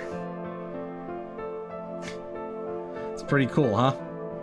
A lot of work went into this. Alright, so let me real quick show off the entirety of the new model for people who haven't seen it, because once you get a good look at it, you'll be seeing this for a while. Alright, so let's do a quick tour here. From the bottom, we have nice booties on. I can shuffle my feet a little bit, but only a little bit. It's funny because it only happens when I turn my head away from my camera. I'm not actually moving my feet to do this. I just kind of thought it was funny. So from there we have... Oh yeah, this is absolutely live 2D. It's not a 3D model. I absolutely could make this into a 3D model though if I wanted to. And then on her leggings, she's got like these... You know how like insects have those sort of like patterns on their wings? So these like white lines on her leggings sort of mimic those same patterns, you know what I'm saying? So it's kind of like where those come in. Illusion broken? Oh, I'm sorry, I should have just not said anything. And then this part here, so like you see like this sort of like green feathery part, it's kind of a cape. These are not her wings. They're not part of her hair or anything. This is like a separate outfit part. They could expand into wings, I guess, but I don't know. She has other wings that she can use, and God, like the hip movement on this model, like, wow, this is really good. Like, man, check this out. I just like move my head from side to side, and then I can accomplish this. It's like magic, right? Isn't that crazy? Before VTubers were a thing, I never would have imagined anything like this being possible. It was like, wow, this is really awesome. Where was this like 12 years ago? I would have done this the whole time. And then we have navel. Navel's kind of important. Oh, and there's Steve. Hello, Steve. Everyone say hello to Steve. I forgot that's a toggle. That's one of my toggles right there, is holding up the bee plushie. That's meant to represent you guys. That's you all. You're my little Earth warriors. Oh, but this is what you really wanted to see. There you go. Take it in, enjoy it. Hey Adam, welcome back. You ever hear about the land of milk and honey? Where I'm gonna take you there right now. Okay, I'll stop. But yeah, this is a really pretty model. Kyoki Studio did a really good job with this. I'm very happy with it. There's a couple more toggles I'd like to show you. Here, I think I've got to zoom out a bit. I think most of them are expressions, but there's also... I showed this one, didn't I? The sword. I'm taking out the sword for battle. Like, bring it on. I'm ready for you. You ain't got nothing on me. I know how to use this. Use, take it and swing it, right? That's all you need to do. So I'm like battle ready and stuff. I really like this one. And then there's also like expressions that I've got. Let's see, is this one of them? Huh? What's going on here? How much rotation do I have? About this much. Wait, did you ask that just because you want to see my boobs jiggle? Is that why you asked that? You tricked me, you pervert. I know what you're about. Then we also have... you gotta have to kind of look closely at this one. But I like how this came out. The tears coming out of my eyes. It kind of looks like I'm angry crying right now. Like, alright, you really pissed me off now. Wait, you clipped that? Oh, god damn it. I should have known that was gonna happen. So that's like the crying one. I'm not crying, I'm happy. And then there's this one. Like, oh, hello, Miss Natsukashi. I can't believe you would come all this way to Calthrak, to this alien world, just to see me fight against the Hornet Queen. I'm so humbled to have you in my audience cheering for me. I'll be fighting for you this whole time. You know, because the fate of the world is at stake. I've got to do this and make sure that you and the crabs and the beach is all okay. Oh man, don't ask me to do ASMR RP. That people are gonna start demanding that now. Oh no, what have I got myself into? No. That's it, I'm done. I'm done. This is the last stream. I'm done. I'm finished. No, I'm kidding, I'm kidding. Oh, how do I turn my blush off? Okay, blush is off. One last one. I can't believe you're such a stupid dummy head, but you know what? You're my little Earth Warrior PogChamp, so I gotta love you anyway. You know, that's my, this is my tsundere pouty face. Like, why are you such a stupid doo-doo head, you know? So what do you think of that one? I like that one. I think I like this one the best because it suits my personality. Like, I'm actually a tsundere at heart. Felly knows because he's hung out with me so much. And that's about it. I don't have any more toggles, but this, what you see is what you get. What do you think? Pretty cool, huh? But yeah, that's the model reveal. Be sure to tune in. You'll see a lot more of this going forward. I can't wait to really put this through its paces. Oh, and be sure to sub and get the new emotes too. They're really cool, really cute. I think that's it. That's my whole spiel.